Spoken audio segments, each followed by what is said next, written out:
regular meeting of the City Council. Could I get a roll call, please? Councilmember Waller. Present. Councilmember Kessel. Here. Councilmember Kaludjetovic. Here. Councilmember Obaji. Here. Councilmember Barrett. Here. Mayor Light. Here. Thank you. Okay. Councilmember Barrett, would you mind leading us in the pledge to the flag? Place your right hand over your heart. Ready, begin. I pledge allegiance to the flag of the United States of America and to the republic for which it stands, one nation, under God, indivisible, with liberty and justice for all. Okay, and please remain standing for a moment of silent invocation.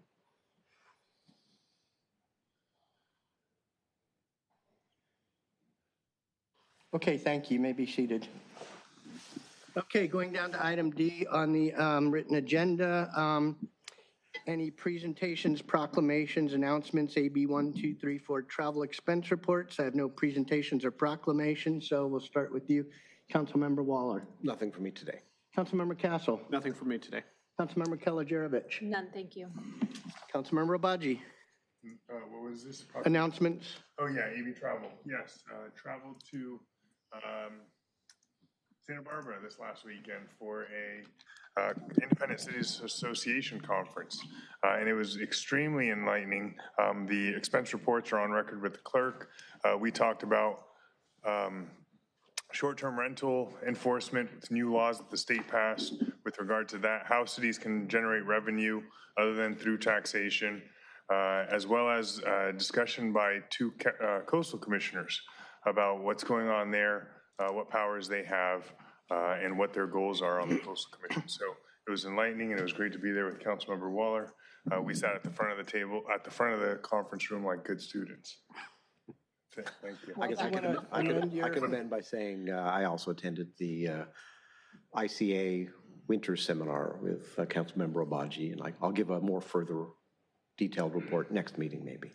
Okay. And last thing, thank you, Councilmember Barrett, for the delightful community meeting last night featuring RBPD Chief Stephen Springle, and I know Lieutenant Long was there as well, and yeah, was well attended. I had a great time. Better than our meeting? It was probably exactly as well attended as our meeting. Wow. Okay, Councilmember Barrett. None. Okay, and none for me. With that, going down to item E, could I get a motion to approve the order of the agenda? So moved. Second. Okay, we have a motion and a second. All for? Aye. Okay, motion carries unanimously. Do we have any blue folder items this evening, or today, Yes. this afternoon? We have some, let's see, for I-1, which is public participation, non-agenda items, public communications, and then also you received yesterday for K1 related to the public hearing of an appeal of the reprobation of the business license for Manhattan Beach Smoke Shop located at 2205 Artesia Boulevard, Unit A, Redondo Beach. Thank you. Okay, thank you. Could I get a motion to receive and file? Move So first. moved. Second. Okay, we have a motion and a second. All for? Aye. Motion carries unanimously. Let's see, now we go down to item G, the consent calendar. There's two items that are relatively benign tonight. I assume no one wants to pull anything. So could I get a motion to approve the consent calendar?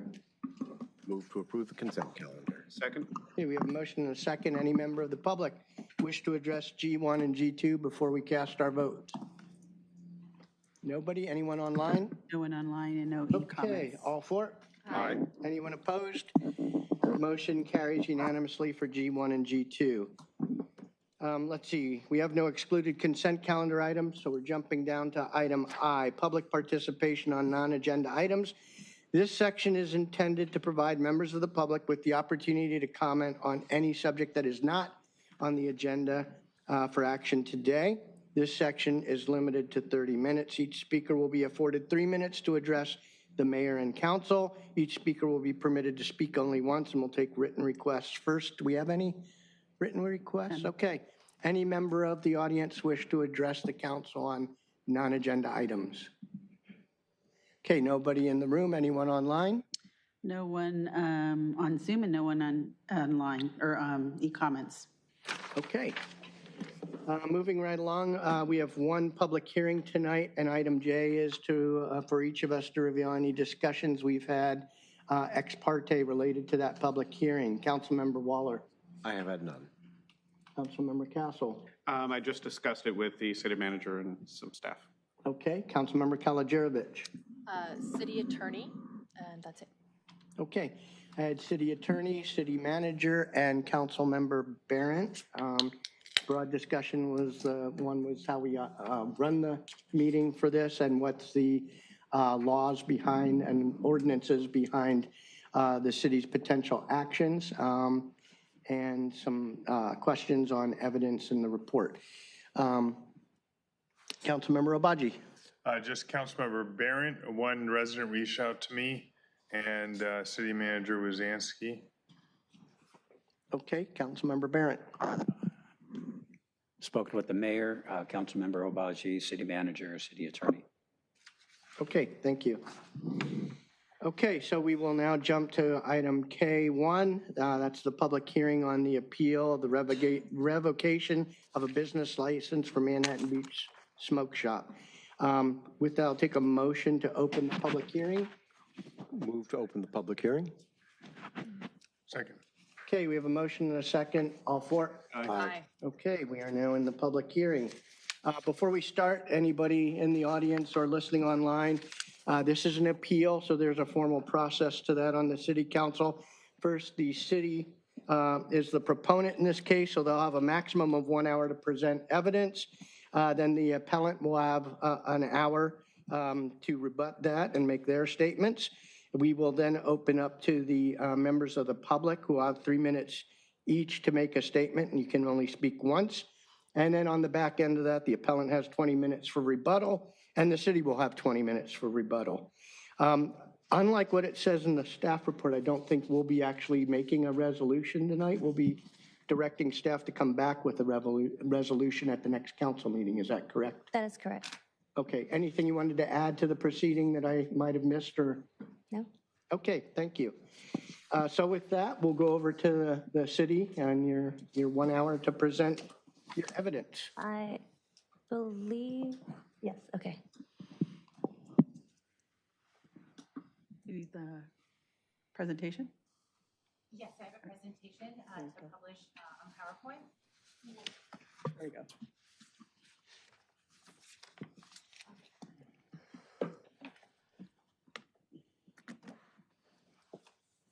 Good afternoon, Mayor, City Council, colleagues, council, and your client, and all present here today for the administrative appeal regarding the Manhattan Beach Smoke Shop business license.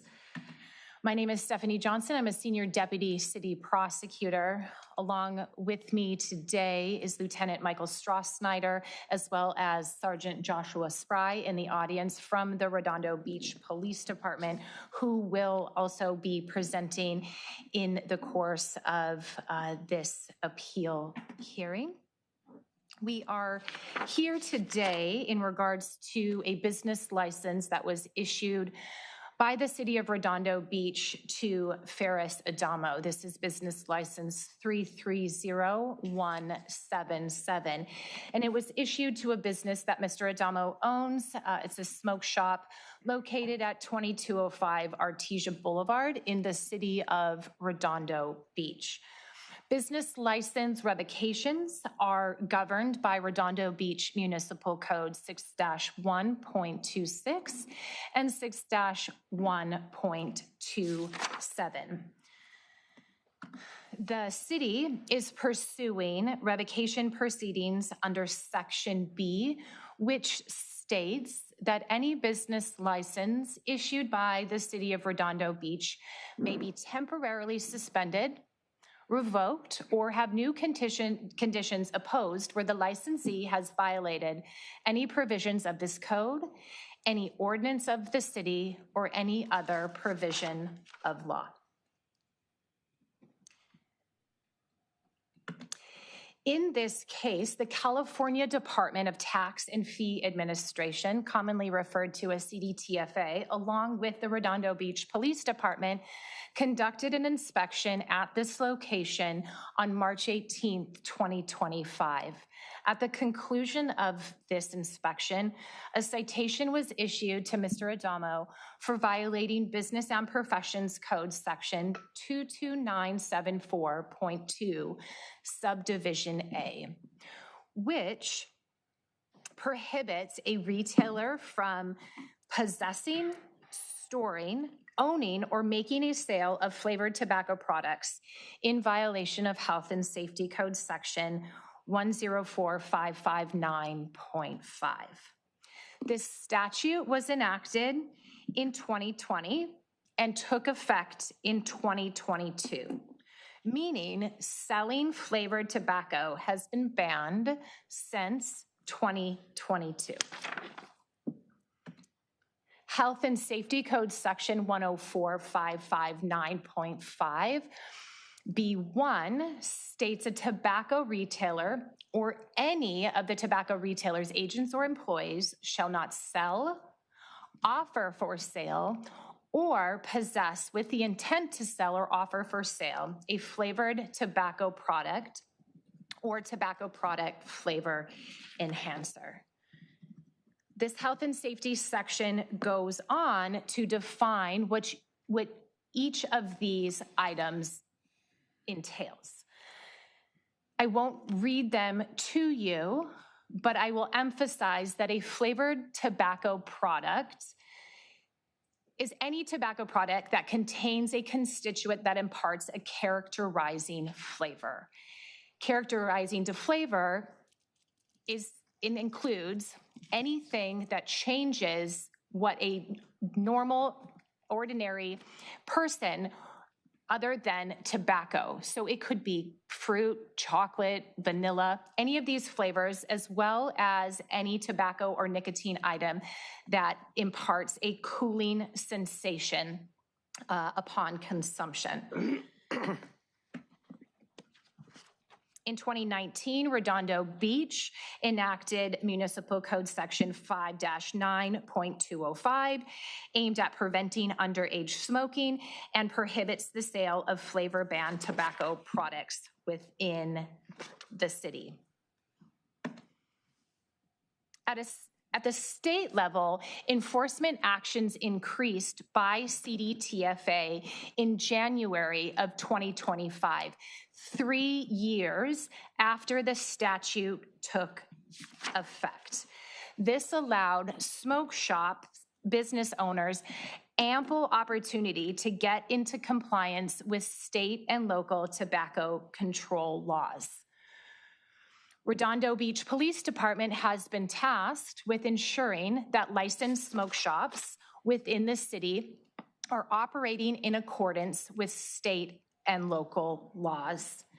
To walk through the inspection that was conducted on March 18, 2025 at the Manhattan Beach Smoke Shop is Sergeant Joshua Spry from the Redondo Beach Police Department, and he will come up and talk and present regarding the inspection that took place on that date, time, and location.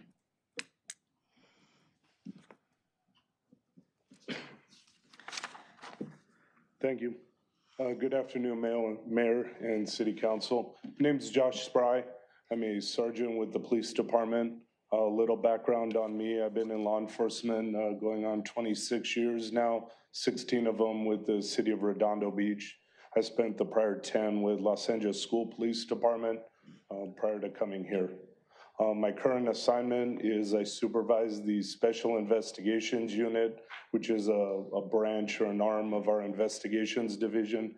We focus on long-term cases, cases that involve, more than just, a quick review of something and a filing that require a little more in-depth investigations.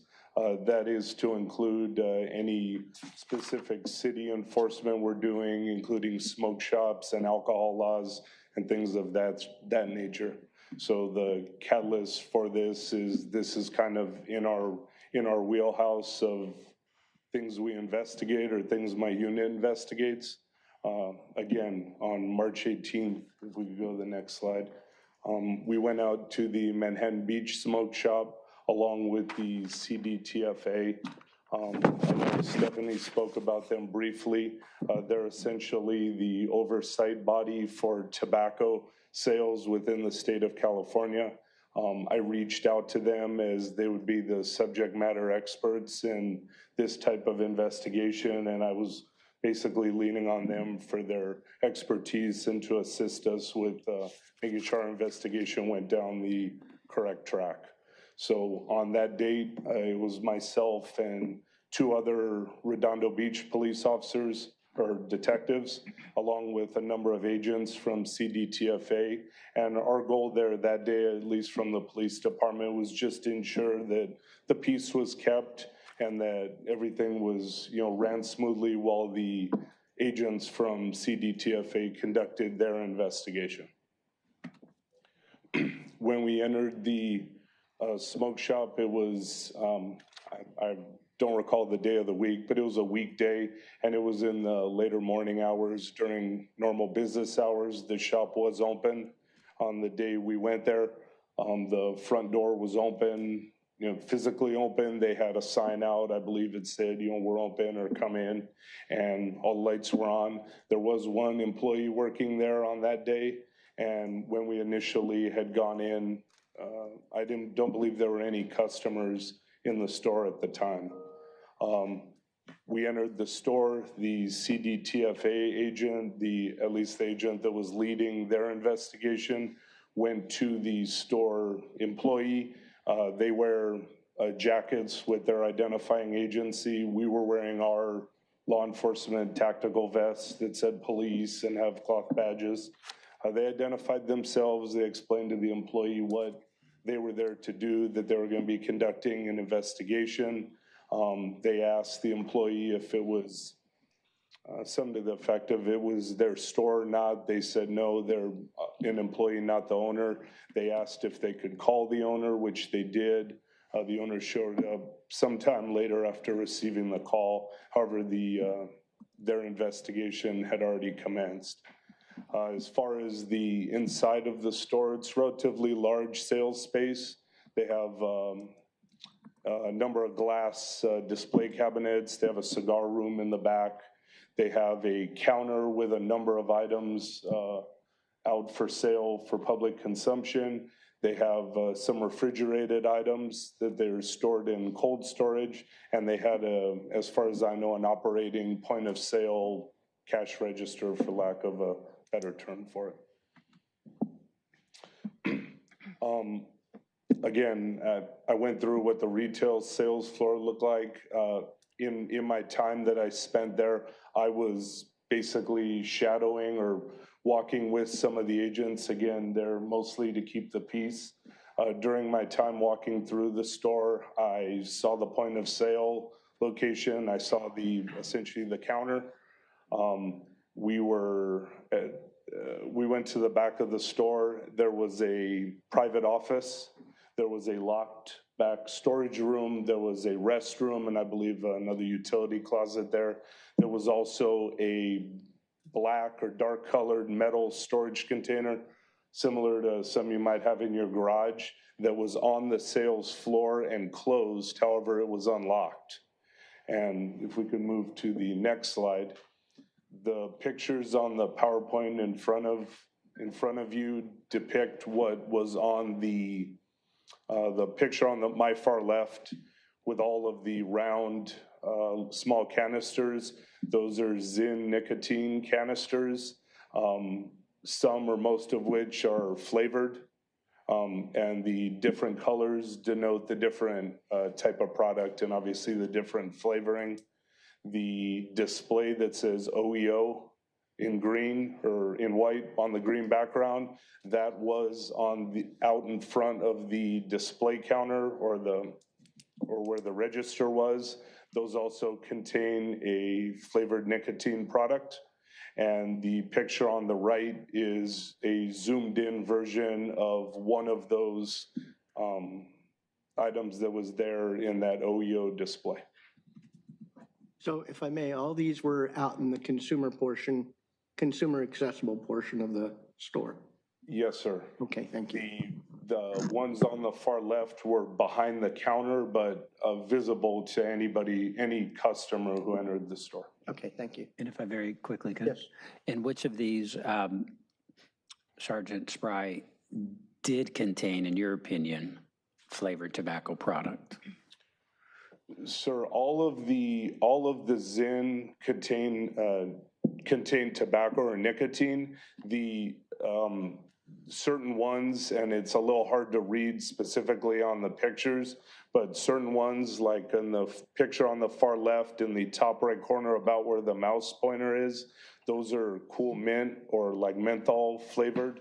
I believe they call them chill. And then when we get into a couple of the other slides, there's some better photos of some of the canisters. Other than the one that you identified on the top right-hand corner of the left image as being chill, are you saying that one is a flavored tobacco product? That one is. Are there any others along the line of the Zyn that you Lucy believe? brand one, where the pointer is now, and the zoomed in portion on the right is some type of apple flavor. It's a little hard for me to read it from here, and it's sideways. However, when all of the items were collected and inventoried, there were at some point literally hundreds of cans of flavored Zyn product. I'm sorry, I didn't mean to interrupt you. Go. Some of which were out for display, others were essentially kept as stock. Okay, thank you. Thank you, Mayor. Go ahead. Sergeant, when we talk about flavored tobacco, is something like a menthol cigarette, is that considered flavored tobacco? And correct me if I misspeak a little bit or I misspoke, the Zyn contains nicotine, and I don't believe it contains tobacco. I believe a menthol cigarette actually has tobacco. They're both flavored similar, though. Okay, but that would be banned under the health and safety. Maybe that's a question for Ms. Johnson. That would be banned. Menthol cigarette would be banned under the health and safety code. Yes, that's correct. If you go back to the slide indicating characterizing flavor, a flavored tobacco product, any tobacco product that contains a constituent that imparts a characterizing flavor, and menthol is defined as a characterizing flavor. So if yes. we go back to the, thank you for that. Can we go back to the three slides, side by sides? So as I zoom in and I look closely, next to the chill to the left, I see peppermint. Next to the left of that is cool mint, and so on and so forth. I'm sure there's some other flavors there, but okay, thank you, that's it. And I will say the Zyn in the photograph on the left, when I spoke to Inspector Benitez specifically, the chill Zyn, the nicotine pouches, that imparts a cooling sensation, which is also a banned flavored tobacco product because it imparts a chilling sensation or cooling sensation. Copy. Thank you. Can we go to the one? Thank you. So I spoke about the metal storage cabinet or container that is depicted on the left side of the screen that's up in an open configuration. It was open, or it was unlocked when we got there. And then the packaged items or the itemized items on the right that are placed out on a table for documentation purposes were what was recovered out of that storage container that was out on the sales floor.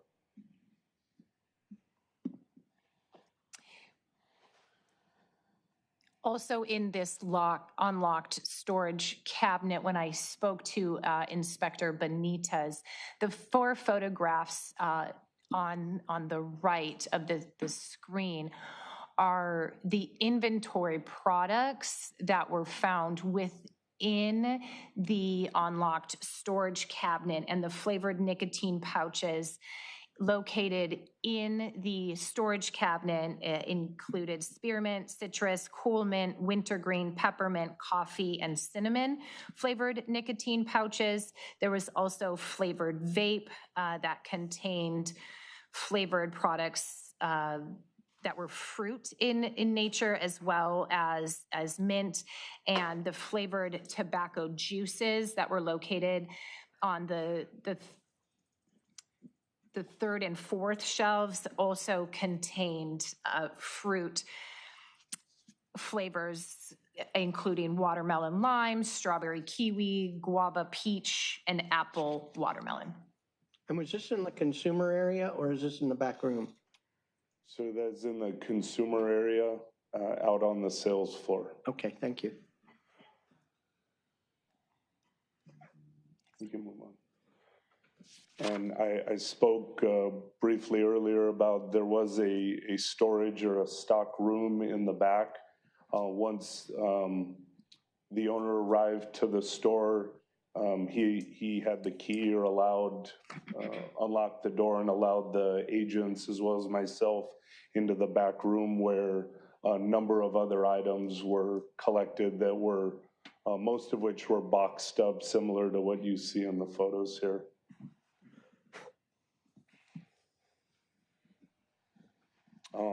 The total numbers, and this is what was collected and itemized by CDTFA and stored in their evidence, was 1,630 total sales units. That's every single can, not necessarily the quantity in the can, but that would be for the ZIN at least, the can or the box. Totaling a retail value of $24,644. At the completion of our work with the CDTFA and the inspection of the business, the owner was issued an administrative citation and product was collected, documented, and he was left there at his business. I can take, that's all for at least my portion.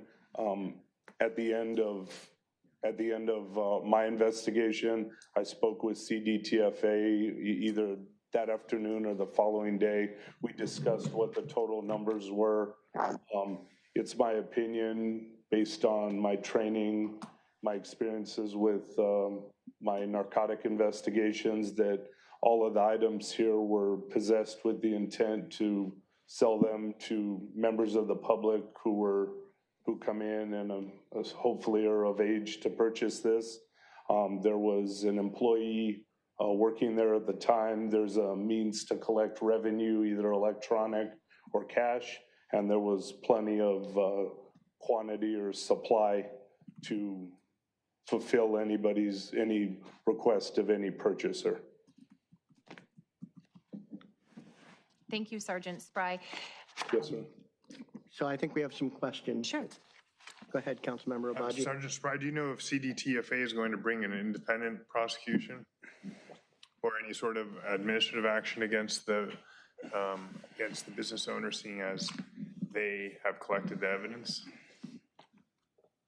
I believe the CDTFA is they independently don't prosecute any criminal side of this. I could be mistaken on how they do their business, but they assist us with handling it either at the city level, and then their process is solely administrative. Thank you. Councilmember Waller? Okay, thank you, Sergeant. So you observed flavored tobacco products for sale on the floor, correct? Yes. Were these same products also in that unlocked black storage container? Yes. And were they also in the back room, the same products in the locked back room? Similar brands and types. Okay, thank you. Any other questions for Sergeant Spry? I do. Sergeant Spry, You mentioned you had background and experience with respect to narcotics and drug sales and rendering opinion as to whether or not an illicit item is possessed for sale. Is that correct? Yes. Do you have any background and experience specific to whether or not a retail tobacco product is possessed for sale or not? I believe they're in the same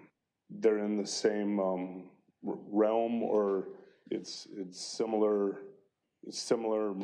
mode of operation, with the exception of if we're, just as an example, investigating some type of illicit narcotic sales, which in it of itself, that substance isn't allowed to be sold at all, versus we're now speaking about a substance that in certain configurations is allowed to be sold and in a flavored configuration isn't.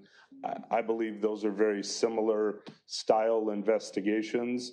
I can't say that I've been involved directly with a flavored nicotine product or tobacco product sales, but I believe they're very similar in the way that the investigation or the incident should be looked into. Okay. But nothing specific in your background and training and expertise with respect to whether or not tobacco products are being possessed by a retailer for sale. You don't have that specific training, background, or expertise, correct? No, sir. And that's why I reached out to another entity. Which would be the CDFTA? Yes, sir. CDTFA, I believe, but yes. And do you know if the CDTFA, for example, like Inspector Benitez, whether they do in fact have specific background, training, and experience with respect to making a determination as to whether or not a retail tobacco product is possessed for sale? Yes, sir, I do. And I believe either the lieutenant or Ms. Johnson is going to present a declaration or a document completed by them that explains the lead investigator's background. Okay.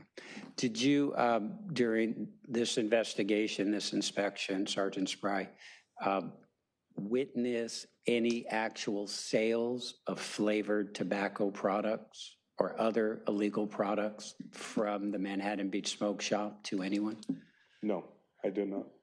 Okay. Did you witness or see any sales of any type of tobacco products to any minors during the time of this investigation? No. Have you, or do you know if anyone has made a determination as to approximately what percentage of the entire inventory of the Manhattan Beach Smoke Shop was dedicated to illegal product? I do not have a percent or a number. Okay. Any fair estimate at all? Was it less than 1%? Was it more? Or you just don't know because you didn't look into it? Sir, I would be guessing if I gave you a number. There was a number of, like I said, a number of 1,600 or I'm sorry, 16,000 plus items total that were collected, whatever the total quantity was. I don't know in relationship to total store inventory of other items, how those numbers work out. Okay. Had you heard at any time that in December 2024 that there was an inspection, an investigation, and a recordation of illegal cannabis-related activity that occurred at this location of the Manhattan Beach Smoke Shop? Were you aware of that? I did not have any personal interaction with that. I did hear that there was some prior enforcement, but I wasn't there for that. Prior enforcement with respect to cannabis? So Councilmember Rand, how long do you intend to go? Because we are 30 eating into seconds. Okay. If that. Thanks for checking. I was not present or participant in that. Okay. And do you know if you or if the city attorney's office will be speaking to the cannabis products that were purported to have been found in the store as part of this inspection? On the On the one in March? Yes, March 2025. I believe there was some there was a photo or there was something in one of the reports documenting that there were some cannabis or CBD products that were recovered. I believe that's going to be in the inspector's, I believe it's called declaration, but their report. Okay, thank you. I can follow up then. Thank you, Sergeant. Thank you, Mayor. Thank you. Anyone else? Okay, Quick question. real quick, because we've got, Did anybody ask the single employee who is there if they've been selling these products? I personally did not. I don't know if one of the other agents spoke to them specifically if they had sold any ever or on that day. Cool, thank you. okay, thank you. Thank you, sir. You have more? Yes, Mayor. Next in the presentation that will be speaking is Lieutenant Michael Strassnyder. Good afternoon. Like Sergeant Spry said, let me give you a little bit of background about myself. My name is Michael Strassnyder. I'm a current lieutenant with the Redondo Beach Police Department assigned to our investigations division. I've been a peace officer for 32 years. First 6 years with the Los Angeles Police Department, and in that time I worked a variety of assignments such as Hollywood Vice, Narcotics Division, and a field training officer. Since laddering over to the Redondo Beach Police Department in 2000, I was a mainline detective for 8 years. I was a special investigation sergeant for 5 years. I was the quality of life sergeant for 2 years. And as I said before, I'm the current lieutenant of our investigations division. So most of my career has been in some type of an investigative assignment. And then during my entire career, I've conducted hundreds of investigations, wrote thousands of reports, analyzed evidence, and formed opinions on certain cases that were presented to me or that I was part of. Why I'm presenting to you today, because part of my job or this investigation is to oversee the entire process. And with that, I coordinated with CDTFA, the California Department of Tax and Fee Administration. And what's important is here is information and documents were collected from them to support this hearing, such as a declaration from the actual inspector that conducted the investigation at that time, and then which we'll talk about shortly. And then the photographs that were conducted on the inspection date, as well as the inventory products that were conducted after, which you did take a look at. With that said, Inspector Benitez with the CDTFA produced or signed a 3-page declaration that has specific highlights in here that I'd like to present to you today. One is her qualification. She's a 24-year member of the CDTFA and 5 years as an inspector with limited peace officer powers. At the time of the inspection on March 18th, she indicated that the business was open and there appeared to be a point of sale device working, and that was operational as well, which is 2 key points to this as part of the inspection that the business was operating. The next part is, at the time of the inspection, prior to any items being seized, which you see on the on your PowerPoint right there, are 2 photographs. Those are the photographs that were taken prior to any items being recovered or seized, and as at the time of the investigation. So it was documented that it was in that fashion that the items were displayed in the public area. The next part is also we discussed, and Sergeant Spry was able to provide just information, some flavor band products that were also in a locked storage room. That needs to be said as well, that items were found back there as well. And then again, the flavor band products that were also on the unlocked cabinet that you were able to see close-up photos at the time of the inspection back at their facility that showed all the different items and what they were. The significance about these 3 is that her declaration corroborates Sergeant Spry's testimony and supports the violations of the tobacco control laws within our city. Based on these violations, the department issued a notice of revocation on November 25th, 2025. A hearing was conducted on December 10th, 2025, and a final decision was rendered on December 19th, 2025. And then now we're here for this appeal.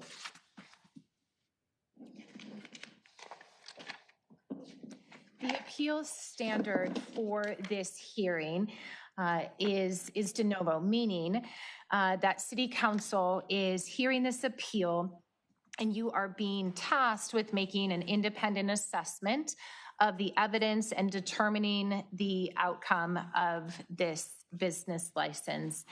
As I had previously indicated, under Redondo Beach Municipal Code Section 6-1.26 Subdivision B, a business license issued by the City of Redondo Beach may be temporarily suspended, revoked, or new conditions imposed where a licensee has violated the provisions of this code, of an ordinance, or any provision of law. Because administrative proceedings are civil matters, the standard of review on this in this appeal is a preponderance of the evidence. This means the evidence must show that the allegations are more likely true than not, sometimes referred to as the 51% standard. Through the course of the presentation today, Sergeant Spry and Lieutenant Strauss-Snyder have identified underlying violations of the Business and Professions Code as in the citation that was issued, as well as violations of the Health and Safety Code, in that these items were possessed with the intent to sell, and tobacco control laws were found during this inspection. Further, as identified in Inspector Benitez's declaration in paragraph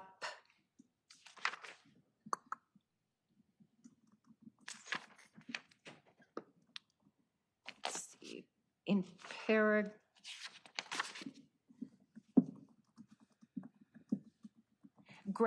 8, she also identified that various cannabis products were located in a locked storage room as well as on display in the storefront. This photograph depicting the cannabis juices that were on display is identified in Exhibit A13.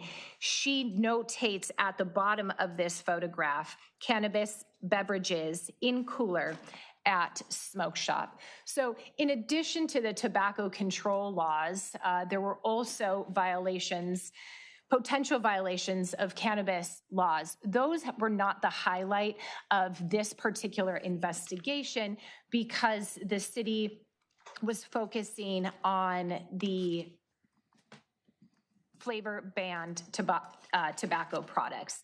And I also will add that Mr. Adamo, when the council is considering what consequence should be imposed for the underlying violations that occurred at this smoke shop, Mr. Adamo had almost, if not more than 3 years to come into compliance when the flavor ban tobacco laws were enacted in 2022. So whether products were transferred from a different location, he was not allowed to possess, to store, or maintain at his smoke shop these flavor ban tobacco products, let alone have them on display in a storefront area open to the public and available for sale. So it is for these reasons and the violations of law that occurred on March 18th, 2025, and I would argue for years prior to that, he just hadn't been caught.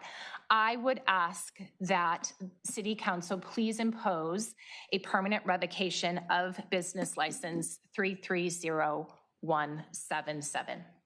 Thank you. Does that conclude your briefing? That concludes the presentation, and I will open it up for any further questions for the Okay, remaining I have a time. question. So this is to the city attorney. This appeal does not relate to the cannabis, but that is in the public record on this. Can we consider that in our deliberations? Yes. Okay, thank you.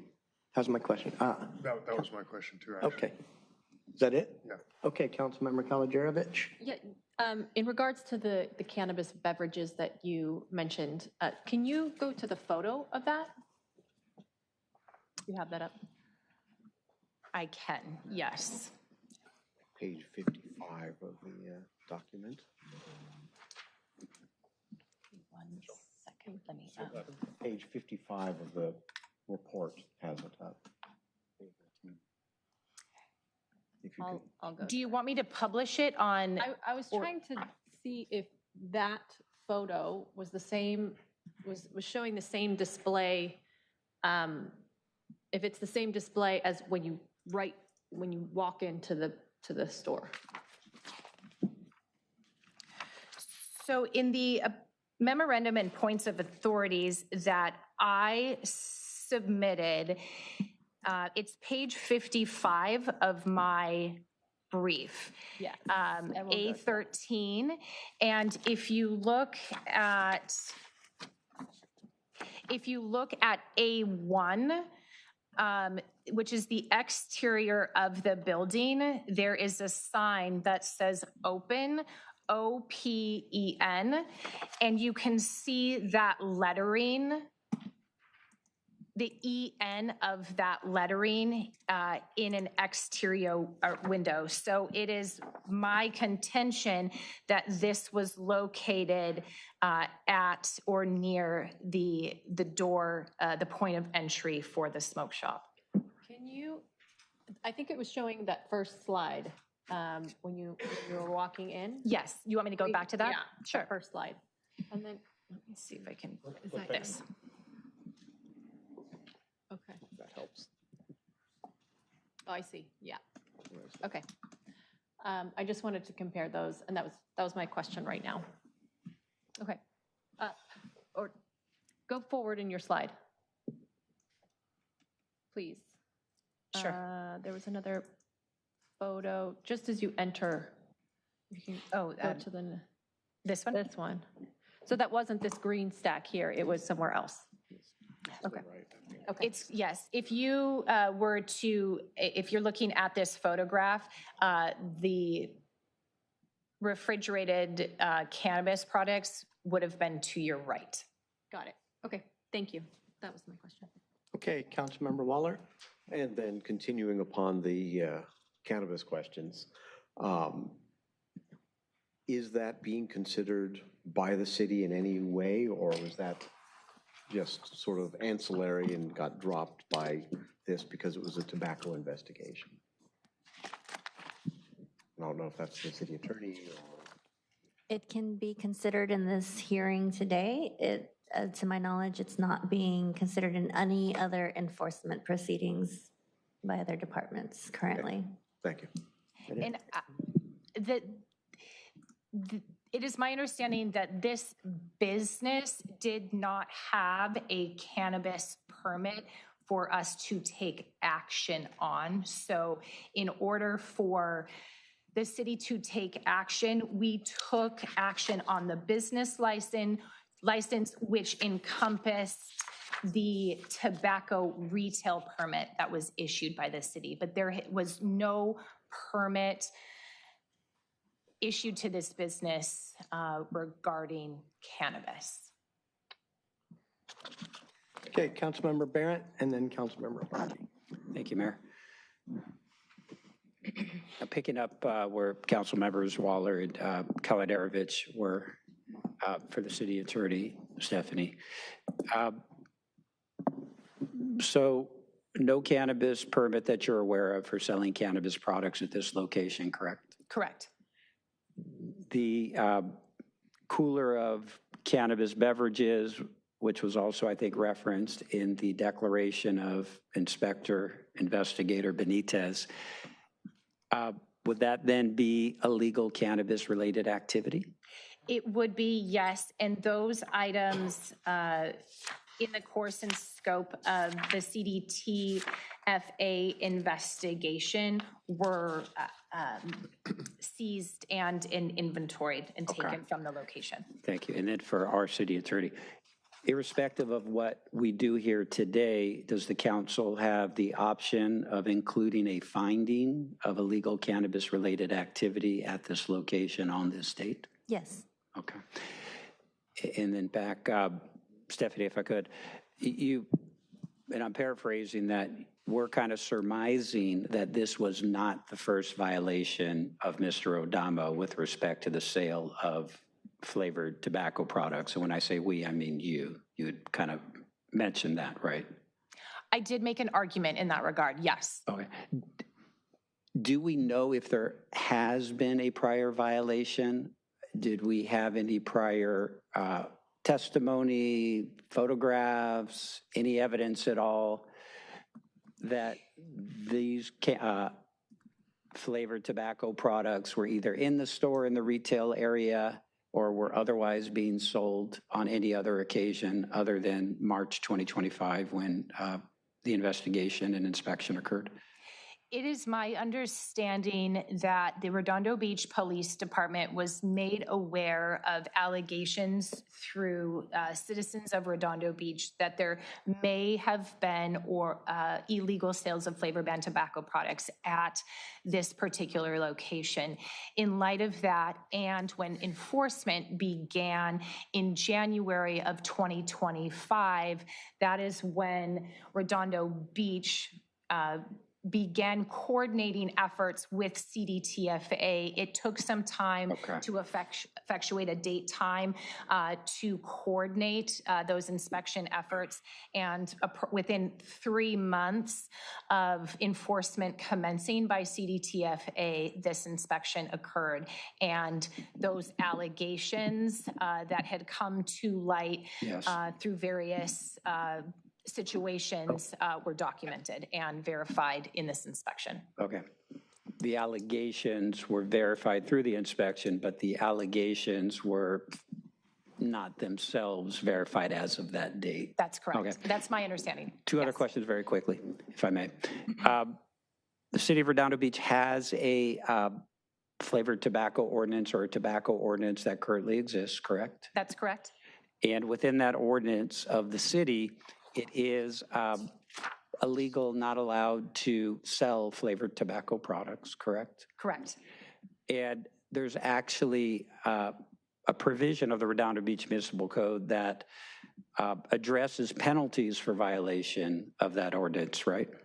Yes, that's correct. And that's 5-9.209, penalties for violation. Section A2, and I'm quoting, the penalties for violations shall be as follows. The retailer's permit, presumably their retail tobacco permit, shall be suspended for 60 days for the first violation of the provisions of this chapter. Is that your understanding? Yes. Okay. All right. And lastly, Municipal Code 6-1.26, which you've referenced and it's in the report, concerns taking away a business license either through a permanent revocation or suspension, and that's what you've been referring to in this hearing and in the report, right? Yes. And I think you had mentioned that as part of proceeding through section 6.126 with respect to the business license, new conditions can be imposed on the business owner. Is that right, as part of a determination here? Yes, that is correct. Okay. And then so a question for our city attorney. Of those new conditions, what could that be? Could it be, hey, your signage needs to be corrected? You know, what kind of conditions, if you know, can be included as part of a determination here with respect to this location? Our municipal code does not limit the types of conditions that you can impose if there is a finding that these violations were made. So you can impose those kinds of conditions. We could do that. Yes. And then lastly, Ms. City Attorney, We were speaking a moment ago about penalties for violation of the tobacco ordinance. It's the third violation where the retailer's permit shall be revoked for a third violation. Is that your recollection of that as well, without looking at it? Of the tobacco permit, yes. Okay, thank you, Mayor. Okay, Councilmember Obaji. No questions at this time, thank you. Did you raise your hand? Yeah, I They got did, answered. but I forgot, and I'm good. Okay, anyone else? Okay, we'll let the appellate come up and you have 60 minutes to present your case.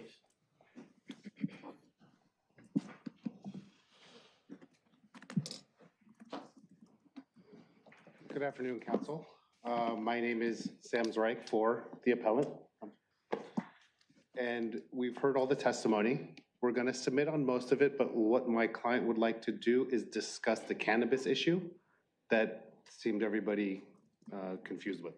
So please explain the issue with the cannabis beverage. Hello, everyone. Now, the cannabis beverages, those were hemp drinks that I purchased from a trade show from Las Vegas. Now, the company told me that these beverages are legal in all states. However, I didn't know that I wasn't supposed to carry them. So when they got confiscated, I called the company. I told them what happened. So they said, no, it's still legal. And these are hemp drinks that are legal in most states. So anyhow, they wouldn't take them back from me. So, I mean, but when I explained that to the inspector, Benitez, and I told her that these were, I got fooled by the company probably. It's okay. Just so the council knows, in regards to prior investigations, this particular client hasn't been involved in any prior investigations, has never been cited before for illegal sale of tobacco. He did own a smoke shop in Manhattan Beach. Manhattan Beach had an ordinance that actually canceled all smoking related areas. He moved from Manhattan Beach to Redondo Beach. He's been in business for over 15, 20 years. He's never had a violation. He did make a mistake in regards to some of the Zyn packages. From my understanding, the picture that had the Zyn chill, that particular product wasn't confiscated. That was actually an unknown area because it was legal at one point and then made illegal later. This particular client has invested well over $900 to $1 million into this land. If there's any conditions that to make the sign smaller, to make the location smaller, he can divide it up.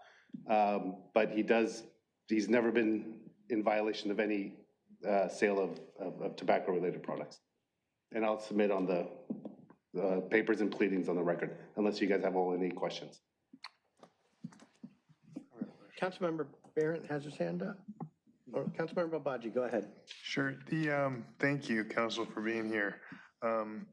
The OEO display case, we saw that. Everybody remembers what it looks like. It can be put back up. But was that put out there with that number of products on it, or it was put out there with a greater number of products and then eventually reach that level of 15% capacity? So my understanding in regards to the OEO products is there are many wholesalers in Los Angeles that actually take these products and actually put them on display in the stores, even if the shop owner rejects them.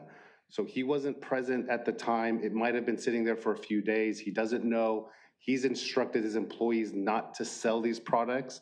However, my understanding is that a wholesaler came in, dropped it off, and left. So he doesn't, I've actually discussed this with him. He doesn't remember if there were many products in there or if that was the only amount that was there. But this is not a product that he normally sells. I mean, it's hard for me to imagine that new items get dropped off in a store and then they start to get sold without the owner's knowledge because they need to scan into the point of sale machine, right? And there needs to be a price for them. Right. So do we know, by the way, how much flavored tobacco product and cannabis or hemp product in value has been sold from this location unknowingly, I understand unknowingly by your client, Do we know the value of that? The sales generally, from, again, my understanding, it's less than 2%. It's not even.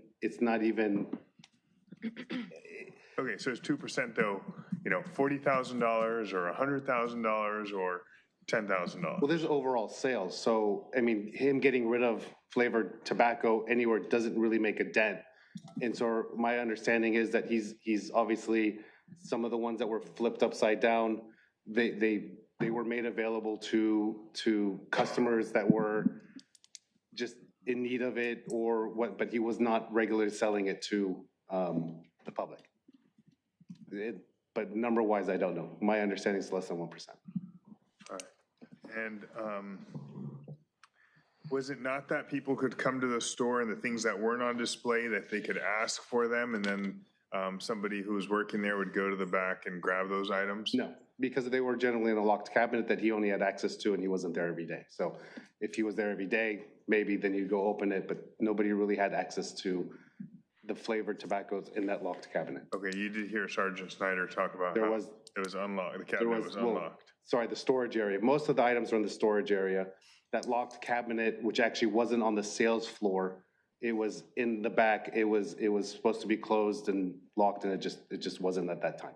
But he's instructed all his employees not to sell these products. All right, on what date was your business license revoked and the business shut down? I believe it was November of 2025. Don't know the exact date, but it's in the paper. November 25th? November 25th. Okay. Of course.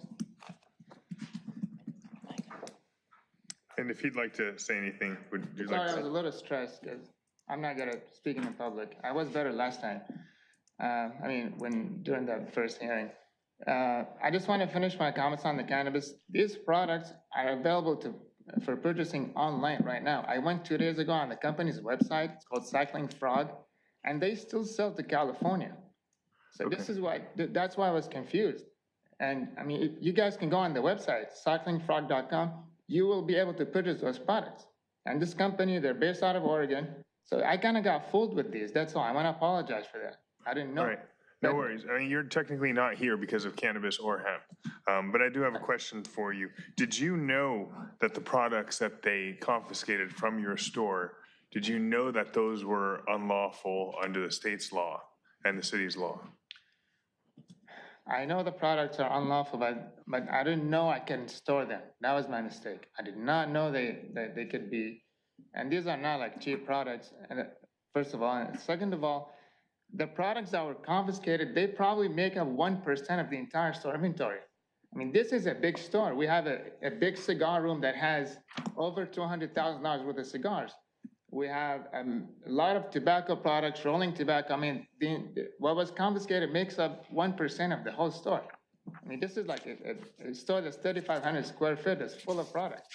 Okay, and last couple questions. Did you buy this site when you moved into it, or are you leasing? Yes, I own the building, and I own the site. And did you invest in repaving? I know the parking lot was dirt at some point and it got repaved. Exactly, so I reinvested, and I like to add to that. I spent out of my own pocket $80,000 on the city's sidewalk that I had to bring up to code. The city made me redo the sidewalk to bring the building up to code. All right, no further questions for me. Okay, thank you. So regardless of the percentage of your inventory, why would you risk your business over an illegal product?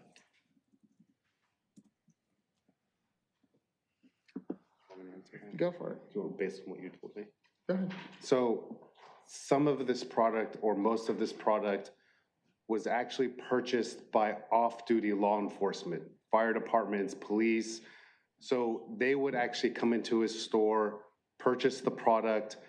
He left it available for them because he understood that it was law enforcement and he didn't really want to cause any issues. So that product that was behind that showcase, that was turned upside down, more or less was purchased by law enforcement. So he Off-duty, purchased but they were it off-duty. There was no investigations, there was no... He purchased it to give it to... No, well, he had it. I mean, it wasn't It wasn't, So why would he have it if it's an illegal? because it came from the other location. But that was illegal at that location too, correct? No, it was legal. Flavored tobacco? Yeah, this was all within the last 3 years. So it's 3-year-old, he didn't buy the Some of it, product? yep. It's remaining inventory from over 3 years ago? Yep. Okay. Since 2022. Thank you. And we Council, submitted receipts to the city attorney in that respect. do we have those?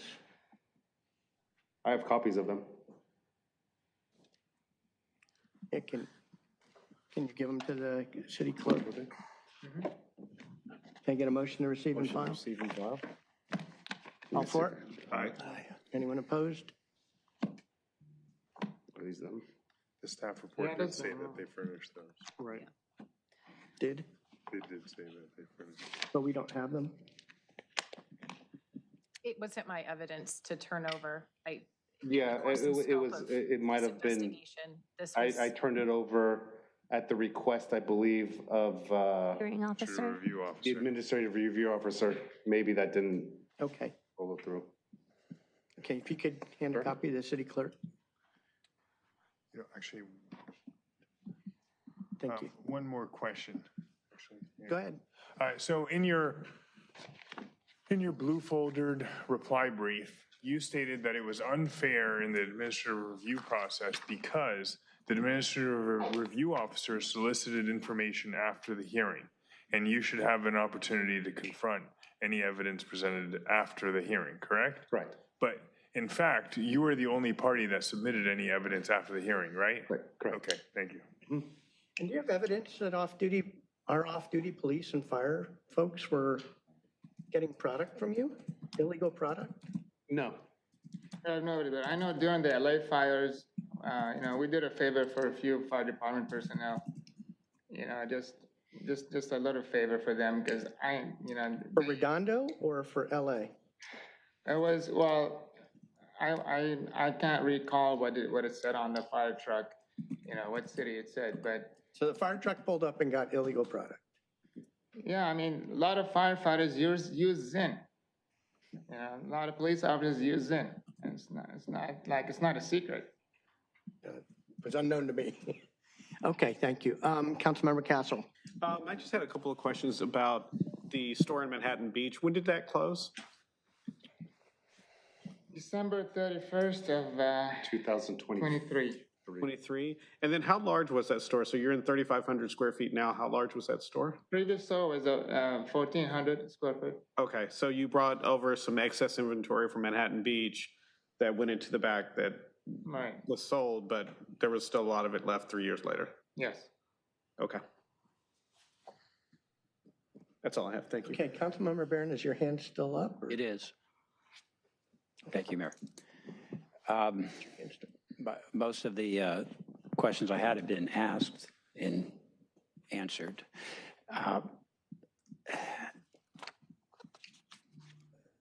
So what safeguards would you implement if your business license weren't revoked, it currently is revoked, to ensure that there would be no future illegal cannabis sales, illegal flavored tobacco sales, sales to minors, possession of any of those in the store or by the business? What safeguards, if any, would you propose to address that? Sure. I'd just like to mention again that this is my first violation, being in business since 2005 in other cities and all that. I like this. I mean, the city can come to my store and they can inspect the store and they can tell me, hey, you can have this product, you can have this product. I am willing to work with the city. I am willing to work with the city. That was my first violation. I like to apologize, and that's all I like to do. I mean, I like to work with the city.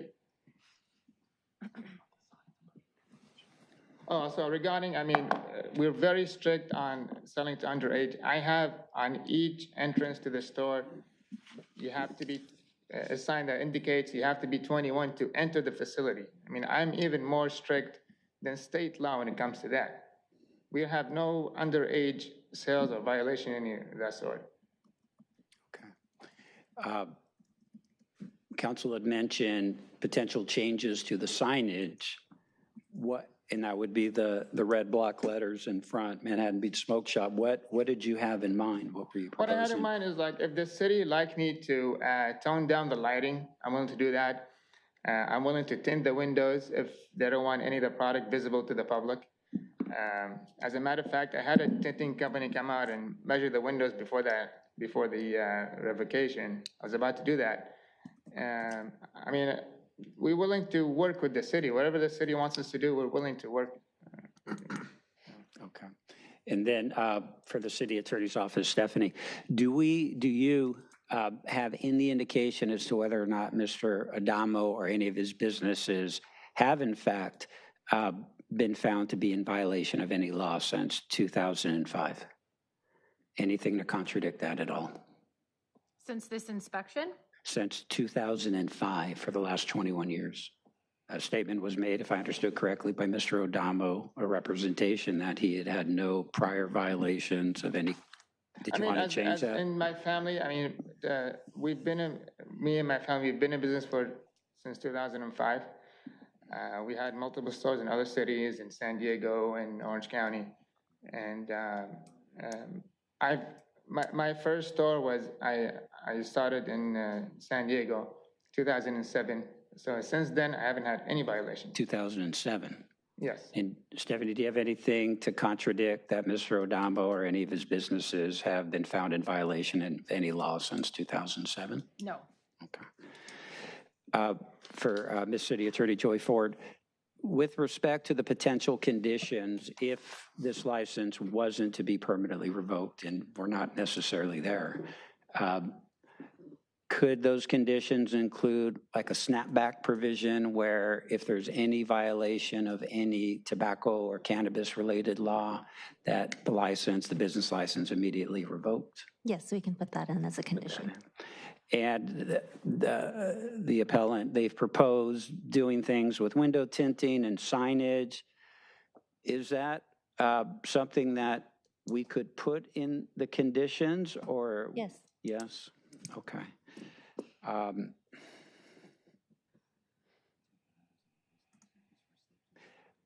All right, thank you. Anything else you, at least maybe others have questions that? They have a chance for rebuttal, yeah. And you have a chance for rebuttal at this moment. Anything else you want us to keep in mind? Yes, I'd like to add something. I just want to add that I own the building and I have a loan maturity date of April 1st, next month. And I will be in default of my loan if the business is closed. So I would probably go into foreclosure. I would lose my building. And this is my entire life I put in this building, my hard work. It's all in that real estate. And I actually spent a lot of money on the building. I beautified the block. Like I said, I did the parking lot. I did the sidewalk for the city. And I just like the city to reconsider reinstating my license. I would just say to the mayor's point, you need to have somebody trusted in there who's not doing what's been presented to us. And that's just a comment more than anything, if that is the case. Okay, thank you, Mayor. Before they conclude their rebuttal, perhaps we should take public comment. Yeah, I will. Okay, I just wanted to do that before the rebuttal. Yes. Okay, thank you. I'm aware, but thanks for reminding me. One last question before we go to public comment, and that is, do you have other businesses or is this your only business right now? No, I do have another location and they're all, we haven't had any violations in the past. Where is that? We have another location. We have 2 other locations. You have 2 They're other? smaller stores, not as big as this one. In which cities? We have one in Torrance and we have one in Lomita. Okay. Okay. Go ahead. Oh, and then Councilmember Kalajerovich has her hand. So I'm not sure if you're aware or were following, but Redondo Beach had enacted a rigorous smoke shop ordinance that was going to impose conditions and put a limit on the number of smoke shops that exist in the city to 5. Correct. And phase out those smoke shops that don't comply and require a conditional use permit. We came up with a whole host of conditions that a smoke shop would need to abide by if they were issued a conditional use permit. So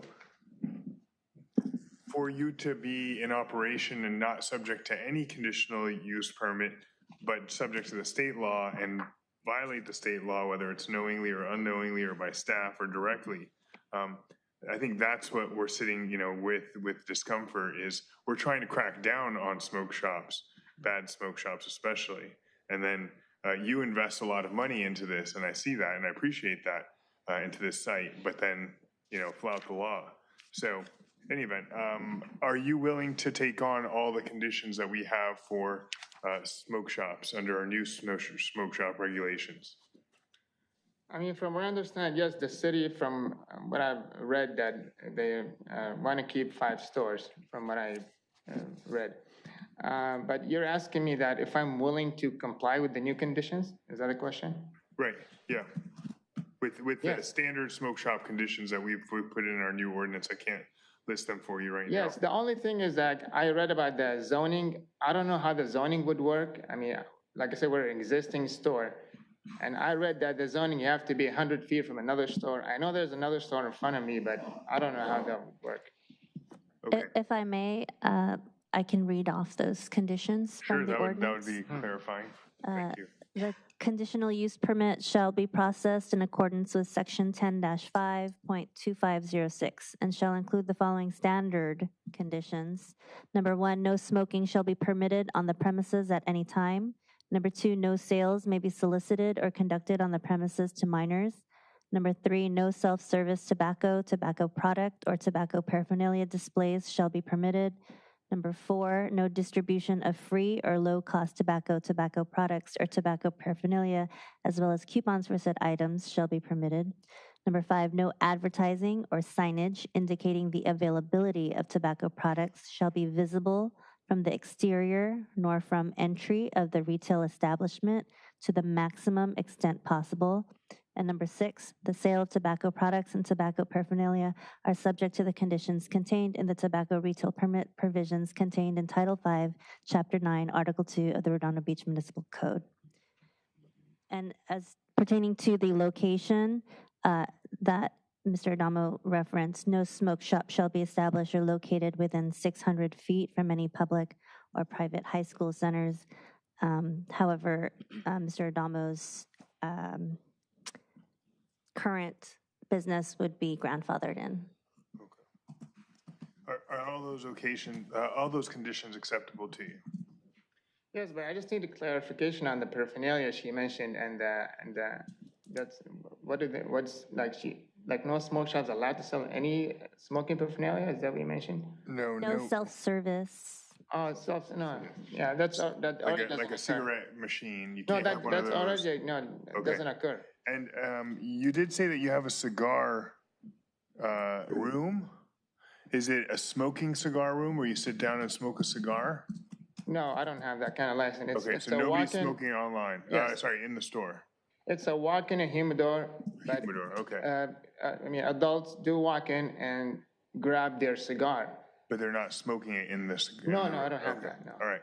And then one other condition I might consider if the council were to allow you to stay in business is requiring you to update the front sign when we change our signing regulations for Artesia Boulevard. Because I'm not sure if you know, but after you invested all that money in your shop and put up that bright red sign, it caused me to want to change the signing rules in Redondo Beach to require higher quality signs, looking at, for example, places like Pasadena and what they have on Colorado and Lake. So but we haven't updated our signage ordinance yet. So would you agree that when we do that, within 60 or 90 days, you too will update your sign consistent with those signing regulations? Yes, I am willing to do that. Okay, no further questions, thank you. Okay, And thank just you. to add to that, that sign that I currently have, it's all permitted, it's all approved. I know it's But permitted. I am, yes. That's a problem with Yeah. our law, not It's all not with approved okay. by the city, so, Yes. but I am willing to, on my own expense, readjust the sign. Councilmember Kalajerovich. Yeah, I just wanted to get some clarity, because you said that you've done this, you've had, or your family's been in this business since 2007, you mentioned. This is your business, this is your specialty. Knowing that these illegal products are such a huge risk, and as you stated, they're 1 or 2% of the sales that you have, Councilman Barrett asked, what would you do to make sure that this doesn't happen? And And while you answered with, you are very strict about selling to minors, but, I think in my position, the concern is that you have illegal products in your store. What are you going to do to make sure that they are not in your store, let alone be for sale in your store?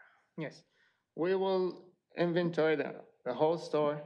I will make sure every product is compliant. And I would like the city to come to the store, our city code enforcement or the police department, I would like them to come and inspect the entire store, make sure that I'm compliant. Well, and I would say that I like that you're willing to have the enforcement there, but, this is your business and your specialty, and I think that you should be the one who takes the ownership and knows what is illegal and what is not, right? Yes. It cannot be on the city to make sure that you have legal products in your store. Yes, I do agree with you. I just wanted to, just to kind of show you that I am willing to go through the entire store, make sure every product is compliant with state, city, and local laws. I am willing to go through the whole store and I will do my best to make sure this doesn't happen again. Because the concern that I have specifically as we talk about flavored tobacco is that it does target youth. And while you said that, some adults do come in for that product, that it is targeting younger people. And it's a huge concern of mine. So the fact that it exists, whether knowingly or not, in the city is a big problem. I understand that. That's all I have. Thank you. Okay, I have no other hands up. I do have one final question for our staff is, we acted on a complaint, correct? Yes, that's my understanding. And what was the complaint? It's my understanding that there was a complaint presented to City Council On what? on Cannabis products or flavored? sales of flavored tobacco to minors at smoke shops within the city. Public comment. Okay. And how do you respond to that? Regarding the minors, that might be other stores, but not my store. I'm very strict, and the signs are still on the doors. No one under 21 is allowed to enter. That's probably they were referring to other locations. Was that it underage or was it the type of product? Type of product is what I heard. Yeah, so I don't think it was an underage complaint. It was a type of product that was. Yes, I have no underage violation. No, I don't think this is underage. They're saying you were selling something illegal. Yeah, they're probably referring to the flavored product. Okay, so you admit that was sold out of your store? Well, it wasn't like, they mentioned that the few zins like we mentioned earlier that we kept for few people that, the zins that we kept, like I said, for. Well, this wouldn't be a police officer or a fire department, a firefighter coming up and telling us this was a member of the public saying they got illegal product from your store. I mean, they're all nice folks, so I don't want to put them I don't put anybody in the spot. I mean, that's all it is. Okay. I don't want to mention names, and they're all nice people. Okay, well, you'll have a chance for rebuttal in a few minutes. I'm going to take public comment. Thank you. Thank you. Quick question, actually. Oh, hold on one. Since we're talking about, one quick question. Since we're talking about possible conditions and the fact that you have had illegal product, if you were able to remain open, would you have problems with blatant signage that says this shop does not sell flavored tobacco products, nor does it sell cannabis products or things like that, so that, people walking by even would know, you're not doing that? I can absolutely do that, yes. If the city requires it, I can put a sign that this store does not carry flavored tobacco products. Okay. I mean, after all this, I wouldn't be doing this. I mean, we had our business shut down for 3 months. I mean, it already took a big loss. Yeah, I understand. Okay, thank you. Would any member, do we have any written requests? Does any member of the public wish to address this item? You have 3 minutes to make public comment.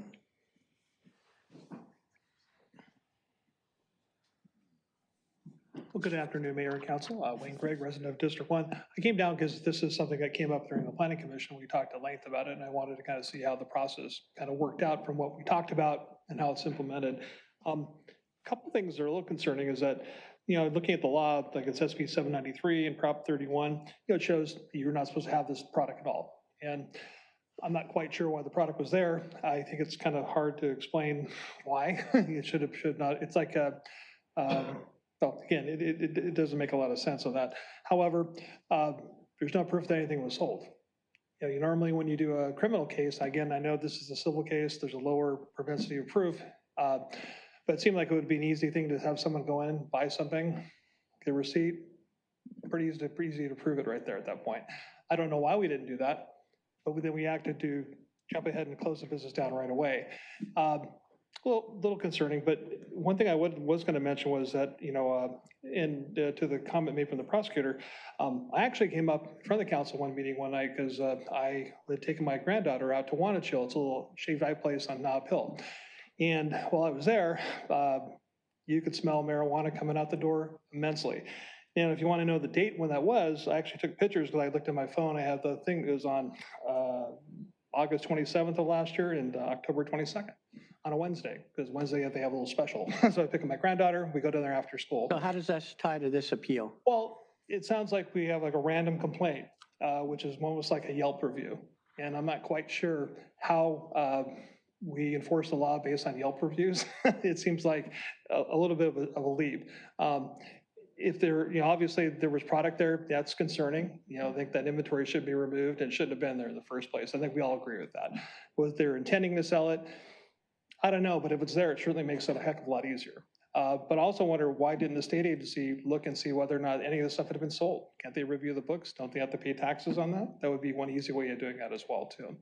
And the other, there was one other point I was going to make with that seemed kind of interesting was that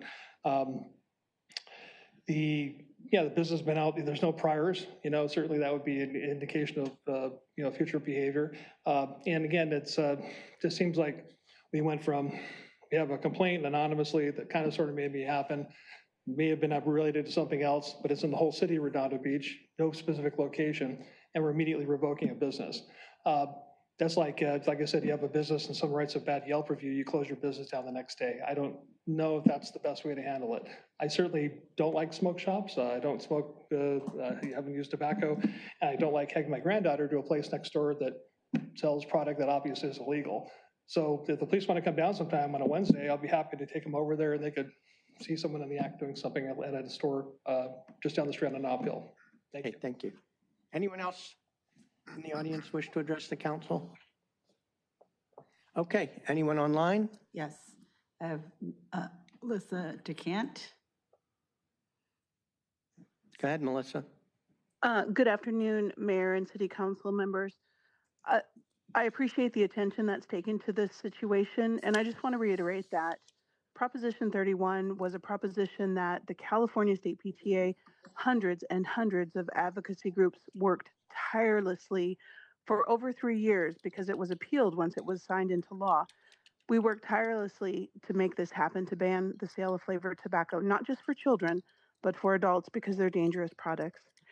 And there's a pattern that we've seen throughout the state and in Redondo Beach, whereby smoke shop retailers have this product sitting there that is illegal, and it goes back on the shelves prior to our ordinance once they have a fine. And it's been kind of this wink, wink, nudge, nudge, open secret that exists within our city. And I, again, commend the city. I think the actions on the smoke shop ordinance are tremendous, and they're going to have the biggest impact on our youth health and safety, but they have to be enforced. And while I don't wish ill upon any business owner or any individual in our community, certainly they exist for a reason. And to have a legal product for over 3 years and to suggest to me as a parent, as a community member, as a resident, that it was just there as inventory seems a little bit far-fetched. So I want to urge you to take our ordinance seriously and, use it to actually take action. So thank you so much. I appreciate all that you do for our city. Thank you. Anyone else? Yes, let's see here. Jonathan Zavetko. Go ahead, Jonathan.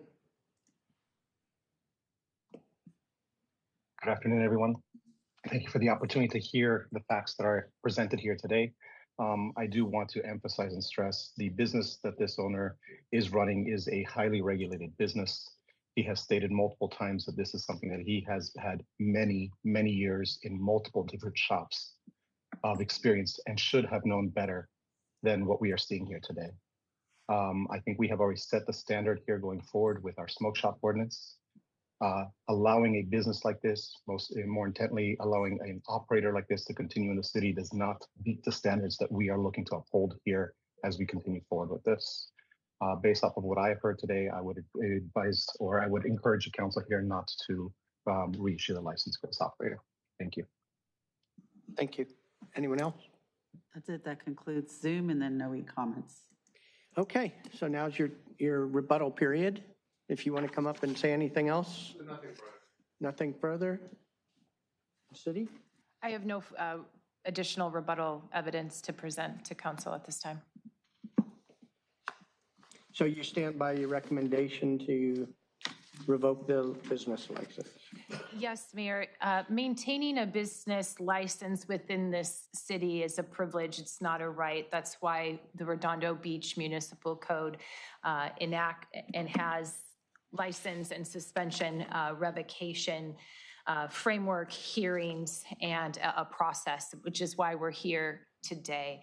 I couldn't agree more with some of the public comments in regards to the efforts that the state has gone by enacting Proposition 31 to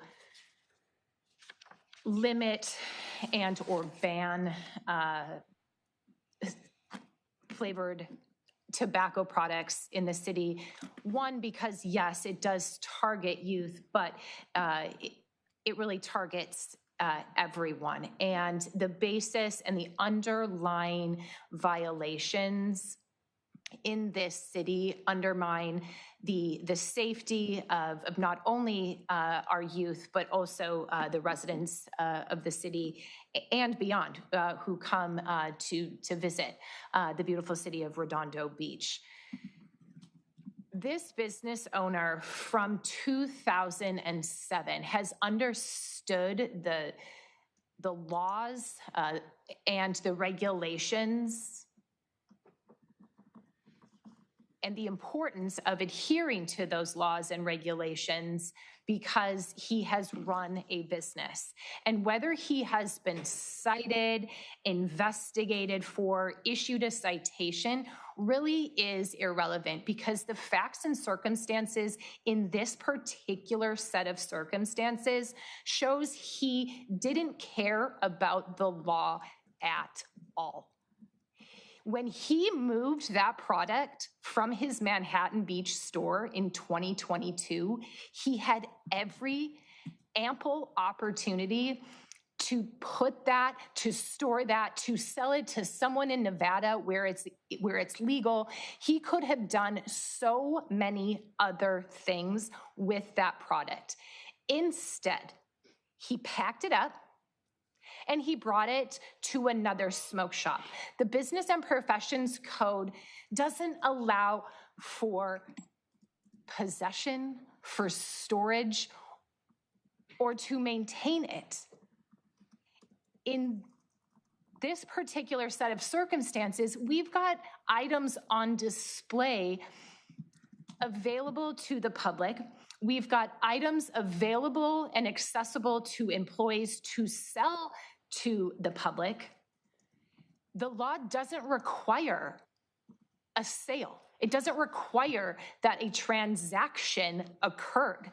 The law is very, very specific in Health and Safety Code section 104-559.5B1 in that you shall not sell, offer for sale, or possess with the intent to sell or offer for sale. Sergeant Spry, in his presentation, opined, given the quantity, given the location, given that it was open, given that there was an employee, given that there was a active cash register or point of sale device, given that there was availability of additional product located on the premises, all is indicative in his background, training, and experience. Whether he's done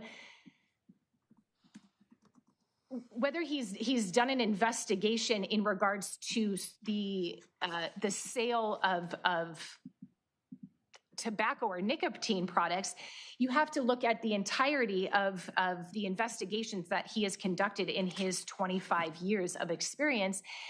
And there is no world in which these items were possessed for individual personal use. The testimony and presentation by the appellant himself indicates he is selling them. He admitted that on the record before counsel. 1% to 2% of his sales is banned product. That's what we're going to allow this and this business to continue operating when he's had years and years and years to get into compliance. He hasn't done it. I would argue he's not going to do it. And any sort of safeguards and window tinting, which I don't even think is really legal. I don't think you can tint windows for this type of product for the safety of people inside the store and for officer safety reasons, but that's a whole nother discussion. His willingness to work with the city is far gone. His willingness to work and comply with the laws should have started when these laws were enacted in 2022, and he should have gotten rid of that product then. Just because we had one inspection in 2025 does not mean that that's the only time he's ever had this product on display. It's clear he was trying to inventory off the $24,000 of product that he transported over, and he was doing it sale by sale, and he was filling those display cabinets with the product in the unlocked cabinet. When the unlocked cabinet was getting stored, he was taking stuff from the locked storage and refilling it. And so, yes, Mayor, to answer your question, it is the city's position that action required by council should be to permanently revoke this business license and ensure the safety and protection of all that come into our city. Thank you. Okay, thank you. And I'd ask for a succinct answer on this. How do you reconcile that recommendation against the specific ordinance that we have on flavored tobacco that says, you know, first infraction is 60 days? That's a tobacco retail permit, which is a different revocation proceeding. And I understand that, but since that seems more in line, why go so harsh so quickly with that without the long? Just a succinct answer on that, please. This business was not in compliance for a long period of time, in addition to tobacco control laws, as well as the sale of cannabis. And for those reasons, collectively, the city pursued business revocation proceedings as opposed to specifically the tobacco retail permit. But we've not inspected it before, so we don't know for sure that that's existed for a long time. He admitted he brought the flavored banned tobacco product from 2022. So yes, I would argue that he's had this product in his possession, moved it since 2022. So he's had it there for at least 3 years at the time of the inspection. I will tell you, you know, if it's one matter if it's stored and locked behind and that was a mistake versus it was pretty blatantly displayed there, and I have a hard time believing it wasn't for sale regularly since it was so easily visible and accessible to the public. So let's see, with that, Councilmember Obaji? A couple questions for staff. Maybe this is for Sergeant Spry. Do we see any other flavors of tobacco other than mint, spearmint, and those associated kind of mint family flavors, like bubble gum, strawberry, Apple. candy cane? Okay, apple? Yeah, on the one exhibit. Josh, here. Yeah, I'm gonna give you my notes. I heard apple from council, so is there anything other than apple? Page 51's got the apple. That's just, yeah. These are the flavors. I don't know those colors.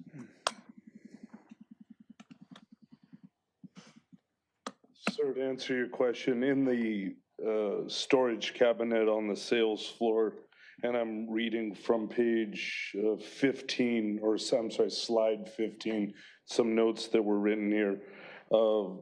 Flavor nicotine was spearmint, citrus, cool mint, wintergreen, peppermint, coffee, and cinnamon.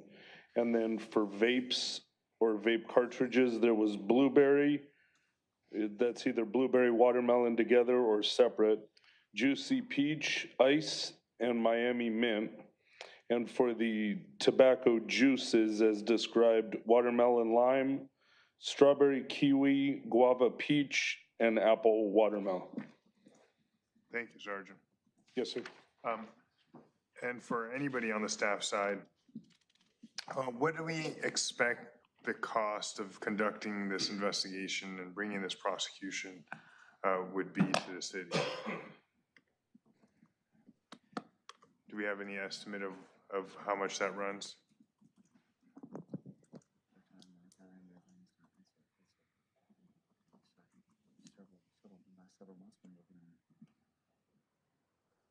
I don't have an exact figure on a number. I will say I have worked with and coordinated in regards to this particular investigation with at least 5 personnel from Redondo PD. The investigation itself, as well as numerous meetings leading up to the notice of revocation, the amount of hours I have spent helping and advising the police department, drafting the notice of revocation, preparing for the initial hearing, as well as preparing the administrative brief. I think all of this is assumed by our salaries, but I would in general say at least 50 hours, 50 to 70, 80. From beginning to end, collectively, between 80 and 100 hours of police time and prosecution time. Do we know in a dollar figure what that comes out to, anybody, approximately? Well, No? Okay. I see the city attorney saying no. So, all right, fair enough. That's it. Thank you. Councilmember Barrett. Thank you, Mayor. The questions I had were asked by others, including yourself. It seems like we're getting towards the end of this hearing. And at some point, it sounds like we need to deliberate. Motion to close. Start with a motion to Well, close. we have at least one more question, and then we can do the motion. Okay. And before I close, I have a few comments to make. Okay, so we'll go with the last council member and then. Sure. I did, very quickly, and with respect to remuneration, compensation, reimbursement, restitution, along the lines of what was kind of touched on by Councilmember Obaji, can any of that be included as a condition in whatever is decided today? Yes. Okay. All right. Well, I'll hold off then, Mayor. Thank you. Okay, Councilmember Castle, and that's the last. So just to clarify with the city attorney and everyone here, so we've had confirmation that he's had inventory since 2022 at least of these products and been in possession of them. He's received new inventory from the wholesaler because the wholesaler came and put out the new Zen displays. So, we all agree that he's been in possession and then also selling over that period of time. And even though he went from a store that was half the size of this, 3 years later, he still has inventory. So presumably, he's had additional inventory delivered in the last 3 years. All the while knowing that these products were not supposed to be sold. So, in terms of non-compliance with the law, we know that that's been since 2022 through the present, through November 25th. So, and in terms of, conditions that have been, I guess floated or proposed, signage, window tint, whether, we can do that or not, other things like that, none of that comes in terms of compliance.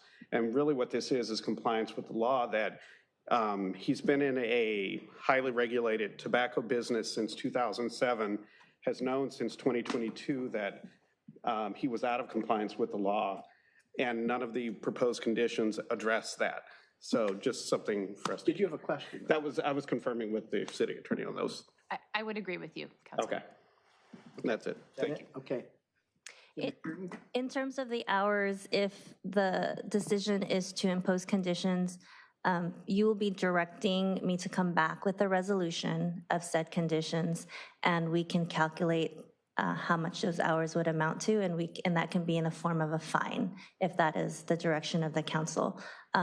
Madam Clerk, if I may have my screen. Even if we displayed. deny the appeal, don't you have to come back with because we have to give specific conditions? So you would make the conditions today. If you are imposing conditions, that is essentially. I'm saying if we denied the appeal totally. If you denied the appeal, then there are no conditions. We would still come back with a resolution making those findings. So no matter what, we're coming back with a resolution to a council meeting. Correct. Open session. Yes. As a consent item. Yeah. Okay. But we have to, before we depart today, if we do have some kind of conditional continuance of the business, then we have to specify the conditions here so you can capture them in there. Yes. Okay. And whether you decide to suspend, revoke, or impose conditions on a business license, please keep in mind that you would have to determine under what condition of our municipal code that would be. And I just want to list the possible ones you can choose from, and you can choose from multiple of these. A would be that you find and determine that the preservation of the public health, safety, and peace demand revocation of such license or permit, where the licensee or permittee has violated any provisions of this code, any ordinance of the city, or any provision of law. C is not applicable here. D, where the licensee has conducted the business in an immoral or disorderly manner, or has failed to exercise reasonable efforts to maintain order among the customers and patrons to prevent violation of law or ordinance by them. E, where the business has been conducted as to be a public nuisance. F is not applicable, and I did not list G either, which pertain to fines or fees. And so from here, we would need a motion to receive and file the affidavit of publication, exhibits, and written correspondence, close the public hearing, and then you can deliberate, make findings, and vote as to what you would like to do. Okay. So with that, I'll take a motion to receive and file the affidavit of publication, exhibits, and written correspondence. So moved, along with closing the public hearing. Second. Okay, we have a motion and a second. All for it? Aye. Anyone opposed? Okay, motion carries, so the public hearing is closed. And now we're into deliberation. Councilmember Castle, your hand is up. Oh, sorry, that was from before. Councilmember Kalajerovich. Yes. So I respect and I completely understand the significant investment that you have made. After hearing all of this in your testimony, it's clear that the product was not consolidated in one space, but it was actually on display in a retail space in several locations. So, and if you said that this was not your doing, I find it a little more concerning as to your ability to control the issue in the future. And I also I don't want to dampen the efforts that our BPD has made and our prosecutors have made, and in fact, the efforts that we have made as a council to address this issue in the city. And we've heard from, and I will speak for myself, many residents about this issue. And I think it does need to be addressed. And I don't want to send the businesses, other businesses, a message that it's okay to get one violation and you're going to get another shot. I would like to make a motion to impose a permanent revocation of the business license number 330177 on the basis that. Can you throw up 126? Yes. No, I'm asking you. Oh, thank you. In regards to subsection A, public health and safety, B, a violation of RBMC 6-1.26B. And what about D? And D, conducting business in a moral manner. Well, I'm more failed to Immoral. exercise reasonable effort. And reasonable efforts to maintain order. Prevent violation of law. I'm sorry? It's maintain order and prevent violation of law or ordinance by them, but yeah. At the bottom of D. Yes, thank you. So that would be my. 126, A, B, and D. A, B, and D would be my motion, yes. And going back to B, were there any other provisions of law that you wanted to refer to? So that was the Redondo Beach Municipal Code, right? Yes. And then there was the Health and Safety Code. Was it The cannabis ordinance. Cannabis Ordinance, the Health and Safety Code? I don't have it in front of me. You looking for the Business and Profession Code, the citation that was issued? No, the Health and Safety Code. The Health and Safety Code. 104-559.5B1, that indicates a tobacco retailer or any of the tobacco retailers, agents, or employees shall not sell, offer to sell, that section? That one. So 104-559.5B1. B1, okay. And then our smoke shop ordinance, is that what you said? Cannabis. Cannabis ordinance, thank you. I think I might have one friendly amendment. Sure. I believe it's 22974.2A. 22. Oh, sorry, 22974.2A, where it talks about possession of products, not just the possession with the intent to sell. That's correct, the Business and Professions Code. That was the Business and Profession Code section that the citation was issued by CDTFA. Okay. I'll accept that amendment. Okay, we need a second. I'll second it. Sorry, if I just may clarify, the Business and Professions Code just it refers to the Health and Safety Code. It allows them to seize the products. It's not actually a violation.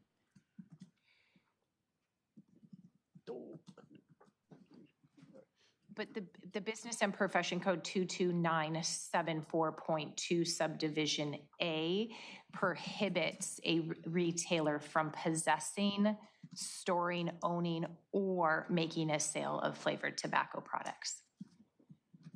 Okay, if we'd like to include that, that's fine. Okay, so we have a motion and a second. Councilmember Waller. Yeah, thank you. I'm a little torn on this. I get it. You know, we have a business that generates revenue for the city. And from a business standpoint, I can look at that and say, let's give them opportunity to remedy the situation and move forward and do things. That said, I don't think I've had any comment from anybody in my history of being in the council that has ever said, I want to keep a smoke shop operating. So it's, you know, we've got this ordinance that we did for the smoke shops. And we have more than the city can hold anyhow already. I feel for the appellant strongly. I can see that you've got your life invested in this, and I hate to see us take an action that, you know, does that to somebody. But we have rules. I honestly don't believe that 3 years worth of storage was just left there. There was product out for sale. There was product in storage available for employees, and there was product in the back that could easily replenish the product that was for sale. The cannabis drinks weren't just CBD drinks, they're THC, the dance, whatever, cycling frog, whatever it is. Those are THC drinks. It says THC on the bottle or on the can. So I think at this point I would support the motion. Is that it? Yes. Okay, Councilmember Barrett. Thank you, Mayor. I'm a little torn myself for the reasons that were said. Nobody says, hey, I want a smoke shop in my neighborhood, in my district, or my city. That's not what we're looking for, and to the contrary, it's what we've drafted against.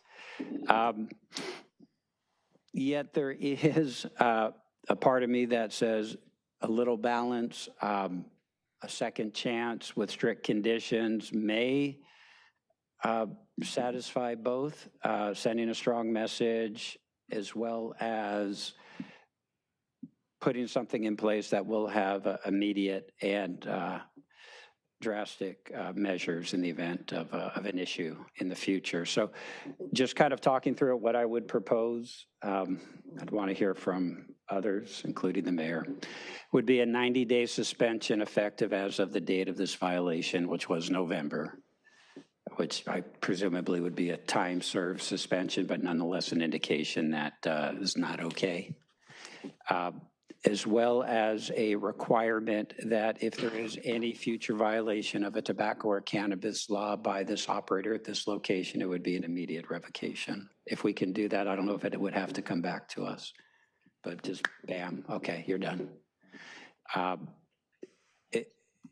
In addition to that, I'd want to put in what I'm going to refer to as the Waller signage, which is a requirement to have in the window front, clear language, making it unmistakable that this shop does not sell flavored tobacco or cannabis products, period. Keep moving.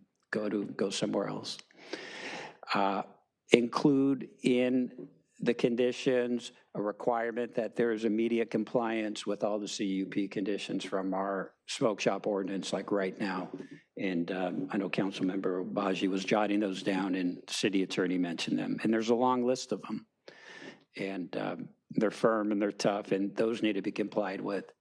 And if there's a violation of any of those, it's revocation as well, like we're done. Certainly include a finding of illegal cannabis-related activity at this location as of the date of the inspection. And then I agree, there, you know,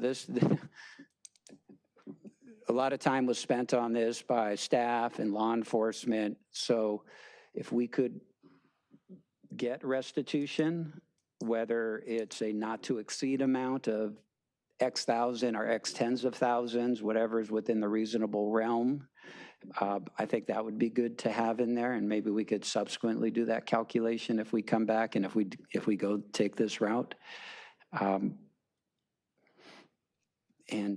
Yeah, so that's it. That's How about right to inspection at any time? Right to inspection at any time, if we can do that. It's a good idea. Okay, so that's a substitute motion. Do we have a second? Substitute motion with the friendly, so a second with this friendly amendment. Sure. Which is that within 90 days of the city passing a revised sign ordinance for Artesia Boulevard, that he'll bring the shop into compliance and he will not be grandfathered in. Agreed. That's really important. Yeah, absolutely. So we have a motion, a second, Councilmember Obaji. Yeah, so First, I want to thank our Redondo Beach Police Department, and thank you, Sergeant Spry, for your hard work on this and professional work and professional presentation, as well as quality of life prosecutor Stephanie Johnson. This is kind of the perfect example of why Redondo Beach is being perceived so well by the residents. Residents come forward with a complaint, they make it an open at council, and then the police launch an investigation, get the state involved in an investigation, come up with results, bring a prosecution, revoke a license, and bring it here. So thank you for that. It's superb. I also don't want to discourage any of that excellent work by our law enforcement and prosecutorial arm of the city. But I do see how much that money was put into this site and improvements. And I also have a discomfort with the fact that we just drew up and passed a smoke shop ordinance. And the provisions, the penalties that we have in our smoke shop ordinance are for a 60-day period of suspension.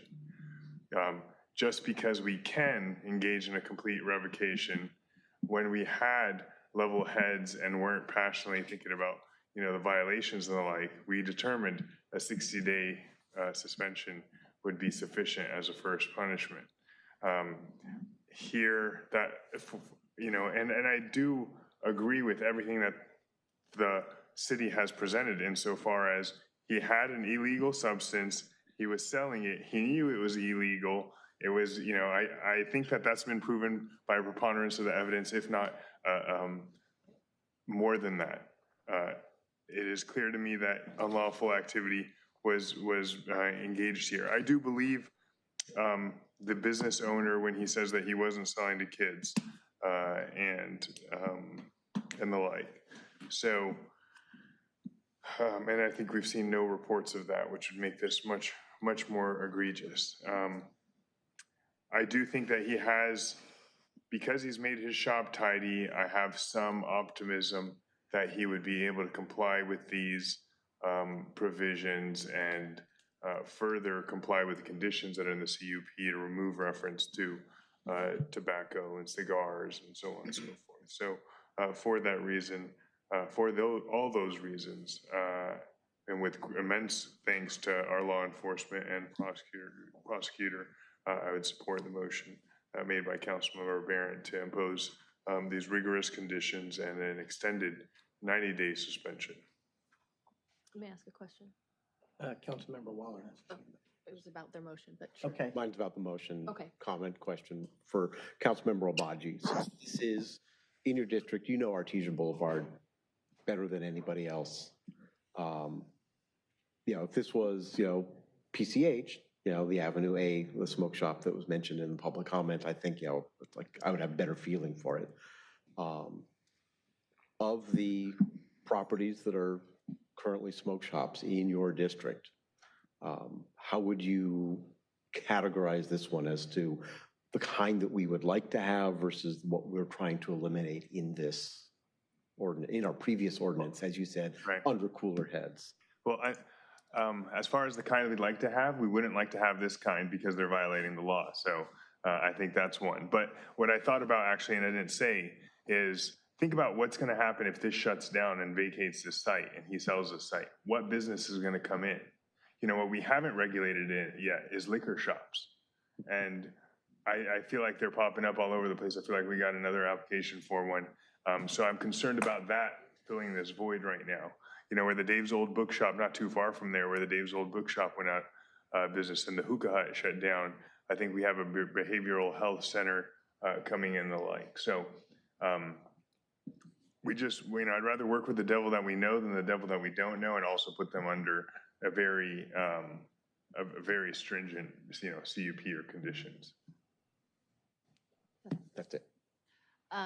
Is there a timeline that you would propose to have them be compliant in all of those requirements that you're imposing? I would say, Ace, what's the soonest that we could do the list of, you talked about the CUP, council member? Yes. So no smoke, I think, and city attorney could correct me if I'm wrong, the conditional use permit conditions are no smoking shall be permitted at any time. No sales may be solicited or conducted on the premises to minors, no self-service, no distribution. It looks like all of it can be immediate unless the city attorney says otherwise.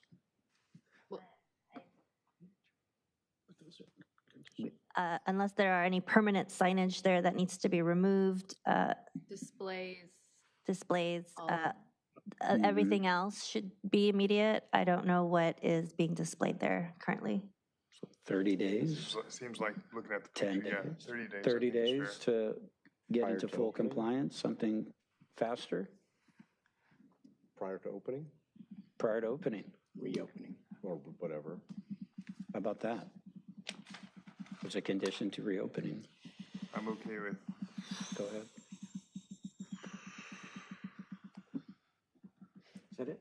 Yeah, that's my only comment. Councilmember Obaji, is your hand up? No, it's not. But I see, looking at page 66 of the agenda packet, you have cigar in the window, you have a vape shop in the window, so those have to come off. Right, any visible product or advertisement. Yeah, from the any street. visible product can't be there. So would this be a resolution? Yes, all these conditions would be in the resolution. Okay. I just want to, I want to be honest with the council. Please. I'm a bit swayed by the arguments, both of staff, Councilmember Kalajevic and Councilmember Castle, and I would be inclined to consider a veto of this if we go soft on it. I just feel like this is pretty egregious. He's been in the business a long time. Had to know he's putting his business at risk by, even if it's at 1% of the product, why would you even do that? And he got unlucky and got caught. And I don't believe in being soft in those conditions. I understand we've got a smoke shop ordinance and maybe we should revisit to make more harsh, but we also have the ordinance that they're recommending that we use to revoke the license permanently. So, I could be swayed, but right now I'm inclined to do that. I'd hate to bring it back, but I want you to know before you vote that that's my inclination. I haven't made a final decision yet. I think we share the same passion. So Sort of, yeah, go ahead. Go ahead. Well, I was going to, and that's what we've been, I think, fashioning here, which are these immediate conditions. You can't even open until it happens. You need the signage in the front. You need to comply, even though you may be grandfathered in within 90 days of our new signage ordinance. It's an immediate snapback revocation, no more chances done, immediate inspections. So I'm looking over here at Sergeant Spry. He's not going anywhere. He's not going anywhere. So I feel confident that, we've made this as tough as we can, short of doing, okay, fine, we're shutting it down and there's nothing there and what have you. So, hopefully that's assuaged. And monetary. Oh, and the monetary. This was not a free swing. And so hopefully that's assuaged your concerns at least a little bit. But that's exactly, I think, what we're trying to fashion here. Like I said, I'm not hard over, but okay. Right now I'm leaning that way just because of the egregiousness of the situation that for 3 years. This ordinance, the California law on flavored tobacco didn't just pop up. And I agree. And there's 3 other stores there. Do they have it too? I don't know, but I'm not happy about it. Yeah. And I'm not saying, hey, we should have been there on day one of their opening in 2022 inspecting. There's so much going on. Let me ask a Yeah, thank question you, if Mayor. I may. Sure. So if we have the right to inspection that we're including in this, do we still have to bring in outside agencies to do or can our own PD do the? No, code enforcement and the police department can conduct inspections, and you can specify that in the resolution. So we'd have to specify that. You don't have to, but you can. Would you take? Subject to open to inspections, and if you leave it. We already added that, but do we have to specifically? You don't have to, and if you leave it open, any agency could inspect it. Okay. Good. Councilmember Waller, do you have your hand back up? No. Councilmember Waller. Sure. Like I said, I came in today after reading the evidence, I was pretty strongly, I guess, in favor of Councilmember Kalajetovich's feelings on this or motion. If we didn't have this hearing, if we just came in based on what I read, I think I probably would easily go for the revocation. Hearing the hearing and hearing some of the opinions, sways me a little bit. I'll tell you, I was part of the group that advocated for Prop 31. I was on the legislative committee for California State PTA. I was lobbying on that one. So I'm very familiar with the flavored tobacco, the harms of flavored tobacco, when this all happened.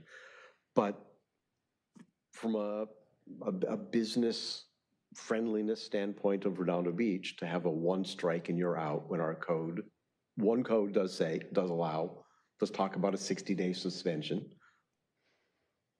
for the tobacco side of it, from our tobacco new ordinance that we did.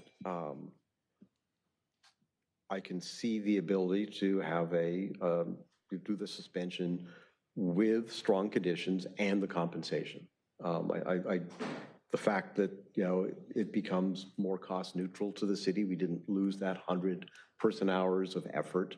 But we still have to recognize, our city attorney and city attorney staff feel very strongly that this should, it should be revoked. So I can also see why you would agree with them and look at vetoing it if this was passed as a reinstatement with under conditions. This is not a cut and dry, just go forward decision. I'd like to hear if other people have other thoughts, but it's the harshness of the business enforcement compared to public health and the A and B in that in the ordinance that were cited. It's like those were violated. I agree. So I'll leave it at that. So we closed the hearing, can't ask staff a question, correct? You can vote to reopen the hearing. I don't necessarily want to do that. Okay, I guess we'll call the vote then. We're going to vote on the substitute motion. All for? Aye. Aye. All opposed? No. Okay, that's a 3-2. What happens if I veto? Well, first, the resolution would have to come back to consent, and then you have 5 days after that to veto in writing. Yeah, after I get the writing. Yeah. After you receive the in writing. But then what happens? If I veto it, then what? It would come back for another public hearing. If you are inclined to veto it, you can let us know so I can reopen. So I told you I'm inclined, but I haven't made a final decision. I would like you to make it easier on me, but I'm not saying right now I'm going to veto. I want to. Well, I want to go back. And you have time. You've got days, and you could explore. And so, if that's where you are, I'm torn, but I'm more swayed by staff and Councilmember Kalajetovic and Councilmember Castle's statements here. And I understand, first violation and all that. I understand the impact, but I don't think we should be making decisions based on the monetary impact of the city. I think we should make decisions based on, the case in front of us. And we shouldn't let money, what if it was the biggest person, bringing in the most revenue to the city and they did something egregious, we'd soft pedal it because we would not. And they bring a lot of money. Well, yeah, and the monetary component is not the driver. I would say you have time. I mean, you've got a number of days, and we have we'll come back if we need to. So yeah. And if I do they have to make findings with this? I assume that it's findings that Councilmember Kalajetovic stated would be the same findings. Except for unless and you did mention the illegal cannabis activity as well. Was there anything else you wanted to add? It was everything Councilmember Kalajetovic listed except for A, which is for the revocation, unless there's some reason to include that. So it would be for the same basis. Same bases except for A, which was, I think, only in the event of a revocation. Or was it revocation and It was suspension? public health. Revocation is, It was public health. A was public health, Number A. preservation of public health and safety. I think A still applies. Can you display that again, please? Mine. Oh, sorry. There. I'm fine with A. I would say demand, yeah, as long as that doesn't change anything, I'm fine with it. I think A and B apply. Okay. If I veto right now, can they fix it? Or do I have to do findings and everything else? If you indicated, then I can make a motion for reconsideration. They still need to make the findings, but if you want to reopen. No, I'm talking about if I indicate that I'm inclined to veto, then we can bring it, then we can open it up right now and They can reopen it. I don't have to have all the written out why I'd veto it. No. Procedurally, no. I would suggest that use the 5 days, and if, you know. Well, it sounded like Councilmember Obaji would like me to just. Well, I would like to not have to bring this back, put the business owner through torment. I mean, he could also, before he gets foreclosed upon, he could sell this property and get a pretty penny after he approved it, I'm sure, on it. So there are easier ways out of this for him than going through, bankruptcy. Yeah, or thinking that he's gonna get his license back, then it gets vetoed, and then come back here, and so on and so forth, and attorney time.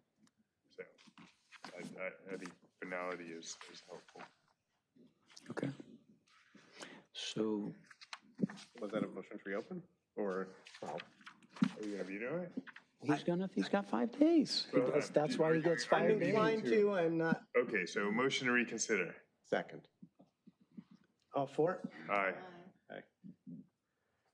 Okay, does somebody want to make, Now, on the What do reconsider. we to change the motion? change it to? Reconsider the motion. We're reopening the deliberation. So the motion to reconsider has voided the motion and the vote. Right. So currently, as you stand, there is no motion. Okay.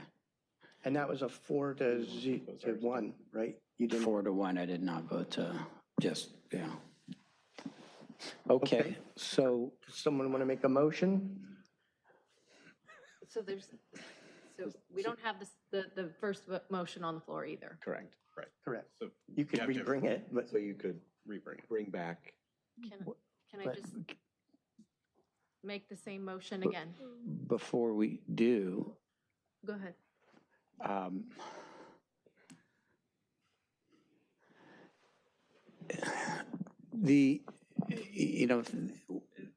So we have a motion. If there's a veto to that motion, then the next step was to come back and do what from the substitute motion? I'm sorry? We had a substitute motion second and voted in favor of by the city council. Yes. If that had been vetoed, what would have been the next step? We would have to come back and reopen the public hearing and make a new vote. We would have had to have come back and reopened the public hearing. Yes. And keep doing that until there is a. Either a 4-1 vote or a different vote that's not vetoed. So if there was a veto, this would not have reverted back to the administrative finding of a revocation? You'd Because there's an appeal.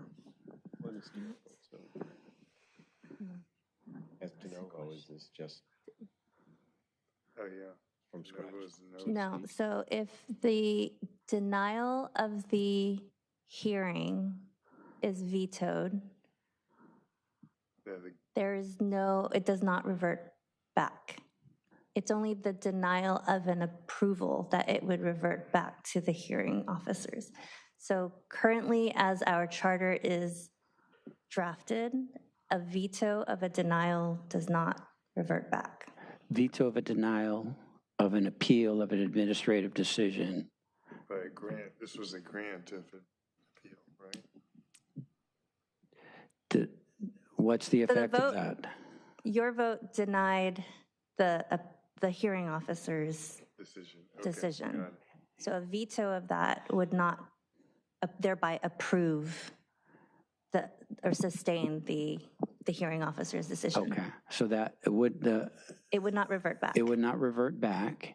Instead, what would be the effect of that? Would it be that there is no finding and that there is no revocation of the permit of the appellee? Correct. So if there had been a veto, the result would have been, We would have to come back and redeliberate. would we? Yes. Or would we be obligated to come back? Or would the result be that there is no revocation and the permittee is able to continue with their business? Well, I think that's a moot point right now because you Well, reopened the. we may get there again, though, is why I'm asking. We may get there We again. can is work that why. outside the meeting. Well, it may fashion how we put a motion together is why I'm asking.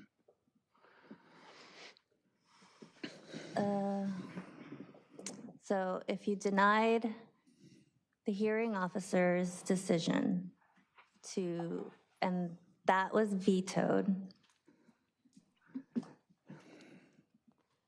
there's just no decision made. By anyone, By and anyone. therefore, there's no revocation and the business is back in business. With no restrictions? No. Oh, what about that? Revocation occurred. I don't know either. That's why I'm asking the city attorney. Well, it's the way our charter is drafted. We would probably have to do some legal research to determine that. Okay. Probably, Okay. I'm not going to give a legal opinion. But that's a moot point at this point because you reopened the, We've reconsidered. reconsidered the. It's reconsidered. So we if can it take a come- new motion, and if we come to, And if it's vetoed, then, well, if it's vetoed, if we're right back where we were or somewhere similar. but we aren't there yet. Okay. Do you mind waiting until Councilmember? I don't mind. Want to take a 2-minute break? Sure, we take a 5-minute break if you want. You want to make a motion? Well, I was going to make a motion, but she would probably second it, so I guess we'll make a 5-minute recess. Yeah. So we have a Unless motion, she's- do we have a motion for a 5-minute recess? Sure. Okay, second? Second. All for it? Aye. Okay, it's 3:23, let's be back here at 3:28.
Could I get a roll call, please? Councilmember Waller, Present. Councilmember Castle, Here. Councilmember Kolujanovich, Here. Councilmember Obaji, and Councilmember Barrett. Mayor Light. Here. Do you have any updates from our break? Yes. So if the vote remains, or if that vote would result in the same vote as it was before the reconsideration and the mayor vetoes, it would be considered a revocation of the business license. So we would not have to come back. Okay, thank you for that clarification. Okay, with that, Councilmember Barrett, you have your hand up? Or is that from before? So we're back to, no motion is on the floor. We're waiting for a motion from the. Scott and Zane, microphones. It's off. Okay, we're back. You're not. Your motion still need, I mean, your mic's. Your mic's up. We're back. Just very succinctly, I'm torn as well, yet a first-time permanent revocation of a business for a first-time violation seems overly harsh and unnecessary if we put the right conditions in place.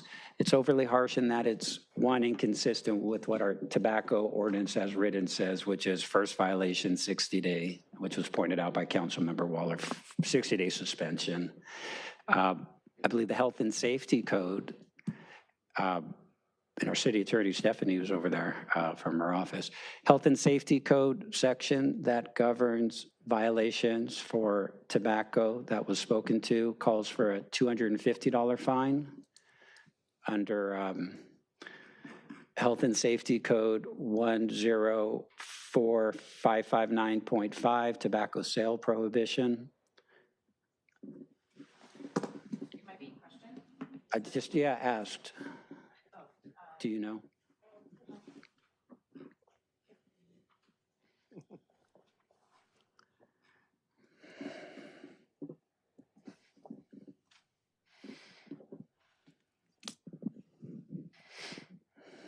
Yes, the provisions of law under, for administrative fines for a first violation is $250 fine. Okay, thank you. So even the state law, which was the proponent of this, says it's a $250 fine. The motion that we presented is way more strict than that and has the automatic revocation.